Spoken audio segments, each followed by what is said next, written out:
ವ್ಯಾಸ ಮಹರ್ಷಿ ಕೂಡ ಭಿಕ್ಷುಕನ ರೂಪದಲ್ಲಿ ಬಂದು ಅಕ್ಕಿ ಕಾಳುಗಳೆಲ್ಲಾದರೂ ಬಿದ್ದಿದ್ರೆ ಅದನ್ನು ತುಂಬ ಕೇರ್ಫುಲ್ಲಾಗಿ ಜಾಗರೂಕರಾಗಿ ಅದನ್ನು ದಾಟ್ಕೊಂಡು ಹೋಗ್ತಾರೆ. ವರ್ಷದ 365 ದಿನ, ದಿನದ 24 ಗಂಟೆ ಉರಿತಾನೇ ಇರುತ್ತೆ ಅಲ್ಲಿ ಚಿತೆ. ಆ ಕಪ್ಪಾದ ಮಹಿಳೆ ಬಂದಳು, ಆಕೆಯ ತೊಡೆಯ ಮೇಲೆ ಸತ್ತ ಜೀವಿಯನ್ನು ಮಲಗಿಸ್ಕೊಂಡ್ಳು. ಒಂದು ಮಂತ್ರವನ್ನು ಹೇಳ್ತಾನೆ. ಆ ಮಂತ್ರ ಹೇಳಿದ ಕೂಡಲೇ ಆ ಜೀವಿ ಮೋಕ್ಷವನ್ನು ಪಡ್ಕೊಂಡು ಬಿಡುತ್ತೆ. ಆ ಮಗುವನ್ನು ನೋಡ್ತಿದ್ರೆ ಗಂಗಾ ಹರಿದ್ಕೊಂಡು ಬರ್ತಾ ಇದ್ದಾಳೆ. ಆ ಗಂಗೆಯ ಧಾರೆಯ ಜೊತೆಗೆ ಕಣ್ಣಿಂದಲೂ ಧಾರೆ ಹರ್ಕೊಂಡು ಬರ್ತಾ ಇದೆ. ಆತ ಸಿಲ್ಕ್ ಆ್ಯಂಡ್ ಶೈನ್ ಹೇರ್ನ ಹೊಂದಿಲ್ಲ, ಸ್ಕೆರೆಟಿನ್ ಮಾಡ್ಕೊಂಡಿರೋ ಕೂದಲನ್ನು ಹೊಂದಿಲ್ಲ. ಆತನಿಗೆ ಸಂಸಾರದ ಯಾವ ವಿಷಯದಲ್ಲೂ ಆಸಕ್ತಿನೇ ಇಲ್ಲ. ಒಂದು ಕಾಲದಲ್ಲಿ ಒಬ್ಬ ರಾಜನಾಗಿರ್ತಾನೆ, ಇನ್ನೊಂದು ಕಾಲದಲ್ಲಿ ಅವನೇ ಭಿಕ್ಷುಕನಾಗಿರ್ತಾನೆ. ಆ ಕಣ್ಣು ನೀರು ಎಲ್ಲಿ ಬೀಳತ್ತೋ ಅಲ್ಲಿ ಮರ ಹುಟ್ಕೊಳ್ಳುತ್ತೆ. ಆ ಮರದಿಂದ ಬಂದಿದ್ದೆ ರುದ್ರಾಕ್ಷಿ. ಜ್ಞಾನದ ಜೊತೆಗೆ ಅಹಂಕಾರ ಬಂದೇ ಬರುತ್ತೆ, ಆದರೆ ನಿಜವಾದ ಜ್ಞಾನಿ ಆ ಅಹಂಕಾರವನ್ನು ಮೆಟ್ಟು ನಿಲ್ತಾನೆ. ದೇವಾದಿದೇವ ಮಹಾದೇವನ ನಗರಕ್ಕೆ ನಾವೆಲ್ಲರೂ ಈಗ ಪ್ರವೇಶ ಮಾಡಿದ್ದೀವಿ. ಆ ನಗರದ ಒಂದು ತುಣುಕನ್ನು ಇವಾಗ ನೋಡಿದ್ದೀವಿ. ಆದರೆ ಕಾಶಿ ಸಾಮಾನ್ಯವಾದ ಪ್ರದೇಶ ಅಲ್ಲವೇ ಅಲ್ಲ. ಇವತ್ತು ನನ್ನ ಕಾಶಿ ಬಗ್ಗೆ ಮಾತಾಡ್ತಿರೋದು ನನಗೆ ತುಂಬ ಖುಷಿಯನ್ನು ತಂದುಕೊಡ್ತಿದೆ. ಯಾಕಂದರೆ ನಾನು ಯಾವ ವಸ್ತ್ರವನ್ನು ಧರಿಸಿದ್ದೀನೋ ಇದೇ ವಸ್ತ್ರವನ್ನು ಧರಿಸ್ಕೊಂಡು 1 ವರ್ಷ ಹಿಂದೆ ಕಾಶಿಗೆ ಹೋಗಿದ್ದೆ, ವಿಶ್ವನಾಥನ ದರ್ಶನವನ್ನು ಮಾಡಿದ್ದೆ. ಆ ಅನುಭೂತಿ ಇವತ್ತಿಗೂ ಈ ವಸ್ತ್ರದಲ್ಲಿ ಇದೆ ನನಗೆ. ಅಷ್ಟು ಅದ್ಭುತವಾದ ವಿಭೂತಿಯನ್ನು ಅಲ್ಲಿ ಭಗವಂತ ಹೊಂದಿದ್ದಾನೆ. ಅಂತಹ ದಿವ್ಯ ಕ್ಷೇತ್ರ ಅದು. ನಾವೆಲ್ಲರೂ ಕಾಶಿಗೆ ಹೋಗೋದು ಪ್ಯಾಕೇಜ್ನಲ್ಲಿ ಹೋಗ್ತೀವಿ. 3 ದಿನ ಇರಬೇಕು ಅಂತ ಹೋಗ್ತೀವಿ. 50 ಪ್ಲೇಸಸನ್ನು ಕವರ್ ಮಾಡಬೇಕು, ಶ್ರೀಜಿಯಲ್ಲಿ ಮಿಷ್ಠಾನ್ನ ತಿನ್ಕೊಂಡು ಬಂದುಬಿಡಬೇಕು ಅಂತ ಕಾಶಿ ಪ್ರಯಾಣ ನಾವೆಲ್ಲರೂ ಮಾಡೋದು. ಇನ್ನು ಕಾಶಿ ಯಾತ್ರೆ ಹೋಗಬೇಕು ಅಂದರೆ ಆಗಿರಬೇಕು 60 ವರ್ಷದ ಮೇಲಾಗಿರಬೇಕು ಅಂತ. ನಾನು ಕಾಶಿಗೆ ಹೋಗಿದ್ದು 18ನೇ ವಯಸ್ಸಿನಲ್ಲಿ. ನೀವು ಎಷ್ಟು ಬೇಗ ಕಾಶಿಗೆ ಹೋಗ್ತಿರೋ ಅಷ್ಟು ಜಾಸ್ತಿ ಶಿವ ನಿಮ್ಮ ಜೀವನದಲ್ಲಿ ಇರ್ತಾನೆ. ಅಂತಹ ಅದ್ಭುತವಾದ ನಗರಿ ಕಾಶಿ. ಪ್ರತಿಯೊಂದು ಹೆಜ್ಜೆ ಇಡುವಾಗಲೂ ಕೂಡ ಇದು ಸಾಮಾನ್ಯವಾದ ಪ್ರದೇಶ ಅಲ್ಲ, ಇದು ಸಾಮಾನ್ಯವಾದ ಪ್ರದೇಶ ಅಲ್ಲ ಅಂತ ನಿಮ್ಮ ಹೃದಯ ಹೇಳ್ತಾ ಇರುತ್ತೆ. ಅಂತಹ ಪ್ರದೇಶಕ್ಕೆ ಹೋದಾಗ ನಮ್ಮ ಕರ್ತವ್ಯ ಏನು ಅಂದರೆ ಅದರ ಸ್ಯಾಂಕ್ಟಿಟಿಯನ್ನು ಹಾಗೆ ಮೇಂಟೈನ್ ಮಾಡೋದು. ನಾವು ಇವಾಗ ಪ್ರಯಾಣವನ್ನು ಹೇಗೆ ಮಾಡಿಬಿಟ್ಟಿದ್ದೀವಿ ಅಂದರೆ ಎಲ್ಲ ಕಡೆ ಹೋಗ್ತೀವಿ, ಎಲ್ಲ ಕಡೆ ಹೋಗಿ ನಮ್ಮ ಗುರುತುಗಳನ್ನು ಬಿಟ್ಟು ಬರ್ತೀವಿ. ಗುರುತುಗಳು ಯಾವುದು ಅಂದರೆ 1000 ವರ್ಷ ಆದರೂ ಕೊಳಿದೇ ಇರೋವಂತಹ ಗುರುತು ಪ್ಲಾಸ್ಟಿಕ್ ಅನ್ನುವಂತಹ ಗುರುತು. ನಾವೆಲ್ಲಿ ಹೋದರೂ, ಕ್ಷೇತ್ರಕ್ಕೆ ಹೋದರೂ ಪ್ಲಾಸ್ಟಿಕ್ಕನ್ನು ಎಲ್ಲೆಂದರಲ್ಲಿ ಹಾಕಿ ಬರ್ತೀವಿ. ಇದನ್ನು ನಾವು ತುಂಬ ಚೆನ್ನಾಗಿ ಅರ್ಥ ಮಾಡ್ಕೊಳ್ಬೇಕು. ಕಾಶಿಯಲ್ಲಿ ವಿಶ್ವನಾಥನ ಗುಡಿಯಲ್ಲಿ ವಿಶ್ವನಾಥ ಇರೋದು ಸೆಕೆಂಡ್ರಿ. ಸಂಪೂರ್ಣ ಕಾಶಿ ಭೂಮಿಯೇ ವಿಶ್ವನಾಥ. ಹಾಗಾಗಿ ಆ ಭೂಮಿಯಲ್ಲಿ ನೀವು ಏನು ವರ್ತನೆಯನ್ನು ಇಟ್ಕೊಂಡಿದ್ದೀರಾ, ಯಾರ ಜೊತೆ ಹೇಗೆ ಮಾತಾಡ್ತಾ ಇದ್ದೀರಾ ಅನ್ನೋದ್ರ ಬಗ್ಗೆ ತುಂಬ ಗಮನ ಕೊಡಬೇಕು. ಯಾವ ದೇವತೆ ಯಾವ ಭಿಕ್ಷುಕನ ರೂಪದಲ್ಲಿ ಬರ್ತಾರೆ ಅಂತ ಗೊತ್ತಾಗೋದೇ ಇಲ್ಲ. ವ್ಯಾಸ ಮಹರ್ಷಿ ಕೂಡ ಭಿಕ್ಷುಕನ ರೂಪದಲ್ಲಿ ಬಂದು ಅಕ್ಕಿ ಕಾಳುಗಳೆಲ್ಲಾದರೂ ಬಿದ್ದಿದ್ರೆ ಅದನ್ನು ತುಂಬ ಕೇರ್ಫುಲ್ಲಾಗಿ ಜಾಗರೂಕರಾಗಿ ಅದನ್ನು ದಾಟ್ಕೊಂಡು ಹೋಗ್ತಾರೆ. ಅಂತಹ ಪ್ರದೇಶ ಕಾಶಿ ಪ್ರದೇಶ. ಎಲ್ಲ ದೇವತೆಗಳು ಬಂದು ನೆಲೆಸಿರುವಂತಹ ಪ್ರದೇಶ. ಹಾಗಾಗಿ ಪ್ರವಾಸಿಗಳಾಗಿ ಹೋಗಿರುವಂತಹ ನಮ್ಮ ಕರ್ತವ್ಯ ಏನು ಅಂದರೆ ಸಾಧ್ಯ ಆದರೆ ನಮ್ಮ ಕೊಡುಗೆಯನ್ನು ಆ ಕ್ಷೇತ್ರಕ್ಕೆ ಕೊಟ್ಟು ಬರೋಣ. ಆಗಿಲ್ಲ ಅಂದರೆ ಅಟ್ಲೀಸ್ಟ್ ಅದನ್ನು ಹಾಳು ಮಾಡೋದಂತೂ ಬೇಡ. ಇದೊಂದು ನನ್ನ ಮನವಿ, ಪ್ರಾರ್ಥನೆ. ಇದರ ಜೊತೆಗೆ ಕಾಶಿಯನ್ನು ಒಂದು ರೌಂಡ್ ಹಾಕ್ಕೊಂಡು ಬರೋಣ. ನಮ್ಮ ಐಟಿನರಿಯ ಪ್ರಕಾರ ಇವತ್ತಿನ ಐಟಿನರಿ ಕಾಶಿಯ ರೌಂಡ್ಸನ್ನು ಶುರು ಮಾಡಿದ್ದೀವಿ. ಮೊದಲು ವಿಶ್ವನಾಥನ ದರ್ಶನವನ್ನು ಮಾಡಿದ್ವಿ. ವಿಶ್ವಕ್ಕೆ ನಾಥ ಆತನ ದರ್ಶನವನ್ನು ಮುಗಿಸ್ಕೊಂಡು ಹಾಗೇ ಬರ್ತಾ ಇದ್ದರೆ ಕಾಶಿ ಒಂದೇ ಒಂದು ಪ್ರದೇಶ ಭೂಮಿಯಲ್ಲಿ ಅಲ್ಲಿ ಸಾವನ್ನು ಕೂಡ ವಿಜೃಂಭಣೆಯಿಂದ ಆಚರಣೆ ಮಾಡ್ತಾರೆ. ಕಾಶಿ ಒಂದೇ ಒಂದು ಜಾಗ. ಬೇರೆ ಎಲ್ಲ ಕಡೆ ಸಾವನ್ನು ಶೋಕ ಅಂತ ನೋಡ್ತಾರೆ, ಆದರೆ ಕಾಶಿಯಲ್ಲಿ ಸಾವನ್ನು ವಿಜೃಂಭಣೆಯಿಂದ ಆಚರಿಸ್ತಾರೆ. ಹಾಗಾಗಿ ಸ್ಕಂದ ಪುರಾಣ ಹೇಳುತ್ತೆ, ನ ಆರ್ಯಾವರ್ತ ಸಮೋ ದೇಶೋ ನ ಕಾಶಿ ಸದೃಶಿ ಪುರಿ. ಸಂಪೂರ್ಣ ವಿಶ್ವದಲ್ಲಿ ಆರ್ಯಾವರ್ತ ಅಂದರೆ ನಾವಿರುವಂತಹ ಭರತ ವರ್ಷದಷ್ಟು ಉತ್ತಮವಾದ ಪ್ರದೇಶ ಯಾವುದೂ ಇಲ್ಲ, ಉತ್ತಮವಾದ ದೇಶ ಯಾವುದೂ ಇಲ್ಲ. ನಾವೆಲ್ಲರೂ ಭಾರತೀಯರಾಗಿ ಹುಟ್ಟಿದ್ದೀವಿ ಅಂದರೆ ಹೆಮ್ಮೆಯಿಂದ ಇರಬೇಕು. ಯಾಕಂದರೆ ದೇವತೆಗಳು ಅವತಾರ ಮಾಡುವಂತಹ ಭೂಮಿ ಇದು, ಮಹರ್ಷಿಗಳು ಅವತಾರ ಮಾಡುವಂತಹ ಭೂಮಿ ಇದು. ಇಲ್ಲಿ ಹುಟ್ಟಿ ನಾವು ಭಗವಂತನ ಸ್ಮರಣೆಯನ್ನು ಮಾಡುವಂತಹ ಭಾಗ್ಯ ನಮಗೆ ಭಗವಂತನೇ ಕರುಣಿಸಿದ್ದಾನೆ. ಹಾಗಾಗಿ ಭಾರತೀಯರಾಗಿರೋದಕ್ಕೆ ನಾವೆಲ್ಲರೂ ಪುಣ್ಯವಂತರು. ಬೋಲೋ ಭಾರತ್ ಮಾತಾ ಕಿ. ಆ ಭಾರತ ಮಾತೆಯನ್ನು ಕೂಡ ನೆನಪು ಮಾಡ್ಕೊಳ್ತಾ ಸ್ಕಂದ ಪುರಾಣ ಹೇಳ್ತಿರೋ ಹಾಗೆ ನ ಕಾಶಿ ಸದೃಶಿ ಪುರಿ ನ ವಿಶ್ವೇಶ ಸಮಂ ಲಿಂಗಂ ಕ್ವಾಪಿ ಬ್ರಹ್ಮಾಂಡ ಮಂಡಲೆ ಅಂತ ಸ್ಕಂದ ಪುರಾಣ ಹೇಳುತ್ತೆ. ವಿಶ್ವೇಶ್ವರನಿಗೆ ಸಮನಾದ ಲಿಂಗ ಸಮಸ್ತ ಪೃಥ್ವಿಯಲ್ಲಿ ಬೇರೆ ಎಲ್ಲೂ ಇಲ್ಲ. ಅಂತಹ ಕಾಶಿಯನ್ನು ನಾವು ನೋಡ್ತಾ ಇದ್ದೀವಿ. ನೀವು ಕಲ್ಪನೆಯನ್ನು ಮಾಡ್ಕೊಳ್ಬಹುದು. ಸಾವುಗಳು ತುಂಬ ಜಾಸ್ತಿನೇ ಕಾಣಿಸುತ್ತೆ. ವಿಶ್ವನಾಥನ ಗುಡಿ ಮೇಲಿದೆ, ಆ ವಿಶ್ವನಾಥನ ಗುಡಿಯ ಕೆಳಗಡೆನೆ ಒಂದು ಘಾಟ್ ಇದೆ. ಆ ಘಾಟು ವರ್ಷದ 365 ದಿನದ 24 ಗಂಟೆ ಉರಿತಾನೇ ಇರುತ್ತೆ. ಅಲ್ಲಿ ಚಿತೆ ಒಂದು ಕ್ಷಣ ಕೂಡ ಅಲ್ಲಿ ಚಿತೆ ಆರೋದಿಲ್ಲ. ಅಂತಹ ಘಾಟು ಅದು, ಅಂತಹ ಸ್ಮಶಾನ ಭೂಮಿ ಅದು. ದೇವಿಯ ಕರ್ಣಿಕ ಅಂದರೆ ಆಕೆಯ ಕುಂಡಲಗಳಲ್ಲಿ ಬಿದ್ದಿತ್ತು ಅಂತ ಆ ಕ್ಷೇತ್ರವನ್ನು, ಆ ಘಾಟನ್ನು ಮಣಿಕರ್ಣಿಕಾ ಅಂತ ಕರಿತೀವಿ. ಆ ಮಣಿಕರ್ಣಿಕಾ ಘಾಟಲ್ಲಿ ನಾವೇ ನೋಡಿದ ಹಾಗೆ ಅಲ್ಲಿ ಅಂತ್ಯ ಸಂಸ್ಕಾರ ಮಾಡೋದಕ್ಕೆ ಕ್ಯೂ ಅಲ್ಲಿ ನಿಂತ್ಕೊಂಡಿರ್ತಾರೆ. ಅಂತಹ ಸಿಸ್ಟಮ್ಮು, ಅಷ್ಟು ಜನಗಳು ಅಲ್ಲಿ ಮಣಿಕರ್ಣಿಕಾದಲ್ಲಿ ಅಂತ್ಯ ಸಂಸ್ಕಾರ ಮಾಡಬೇಕು ಅಂತ ಕಾಯ್ತಿರ್ತಾರೆ. ನೀವು ಒಂದು ವಿಷಯವನ್ನು ಇವತ್ತಿಗೂ ಕೂಡ ಕಾಶಿಯಲ್ಲಿ ಗಮನಿಸಬಹುದು. ಯಾರೇ ಅಲ್ಲಿ ಸಾವನ್ನಪ್ಪಿರಲಿ, ಅವರ ದೇಹವನ್ನು ನೀವು ನೋಡಿ, ಅವರ ಶರೀರವನ್ನು ನೋಡಿ, ಅವರ ಮುಖ ಬಲಗಡೆಗೆ ಹೀಗೆ ತಿರುಗಿರುತ್ತೆ, ಎಡಗಡೆಗೆ ಹೀಗೆ ತಿರುಗಿರುತ್ತೆ, ಬಲಗಿವಿ ಮೇಲಕ್ಕೆ ಬಂದಿರುತ್ತೆ. ಎಲ್ಲರೂ ಕೂಡ ಬೇರೆ ಎಲ್ಲೋ ಸಾವನ್ನಪ್ಪಿ ಕಾಶಿಗೆ ಕೊಂಡೊಯ್ದರೆ ಅಲ್ಲ, ಕಾಶಿ ಪುರಿಯಲ್ಲಿ ಯಾರು ಪ್ರಾಣ ಬಿಡ್ತಾರೋ ಎಲ್ಲರಿಗೂ ಕೂಡ ಬಲಗಿವಿ ಮೇಲೆ ಬಂದಿರುತ್ತೆ. ಯಾಕೆ? ರಾಮಕೃಷ್ಣ ಪರಮಹಂಸರ ಒಂದು ಅನುಭವವನ್ನು ತಗೊಂಡು ಅರ್ಥ ಮಾಡ್ಕೊಳ್ಳೋಣ. ಅವರು ಒಂದು ಬಾರಿ ಕಾಶಿಯಲ್ಲಿ ಹೋಗ್ತಿರ್ತಾರೆ, ಗಂಗೆಯಲ್ಲಿ ಒಂದು ನಾವಿಯಲ್ಲಿ ಹೋಗ್ತಾ ಇರ್ತಾರೆ ಶಿಷ್ಯರ ಜೊತೆಗೆ. ಆವಾಗ ಈ ಮಣಿಕರ್ಣಿಕಾ ಘಾಟ್ನ ಮುಂದೆ ರಾಮಕೃಷ್ಣ ಪರಮಹಂಸರು ಬರ್ತಾರೆ. ಬಂದು ನೋಡಿದ ಕೂಡಲೇ ಯೋಗ ಸಮಾಧಿಗೆ ಹೊರಟು ಹೋಗ್ತಾರೆ. ತಮ್ಮ ಎಲ್ಲ ಇಂದ್ರಿಯಗಳ ಕಾರ್ಯಗಳನ್ನು ನಿಲ್ಲಿಸ್ಬಿಟ್ಟು ಅವರು ಯೋಗ ಸಮಾಧಿಯಲ್ಲಿ ತೊಡ್ಕೊಂಡು ಬಿಡ್ತಾರೆ. ಆ ಸಮಾಧಿ ಸ್ಥಿತಿಯಿಂದ ಎದ್ದಾಗ ಶಿಷ್ಯರೆಲ್ಲ ಕೇಳ್ತಾರಂತೆ, ಏನಾಯಿತು? ಇದ್ದಕ್ಕಿದ್ದಂಗೆ ನೀವು ಆ ಘಾಟನ್ನು ನೋಡಿದ್ರಿ ಅಷ್ಟೇ, ತಕ್ಷಣ ಯೋಗ ಸಮಾಧಿಗೆ ಹೊರಟು ಹೋದ್ರಲ್ಲ, ಏನಾಯಿತು? ಅಂಥದ್ದೇನು ನೋಡಿದ್ರಿ ಅಂತ.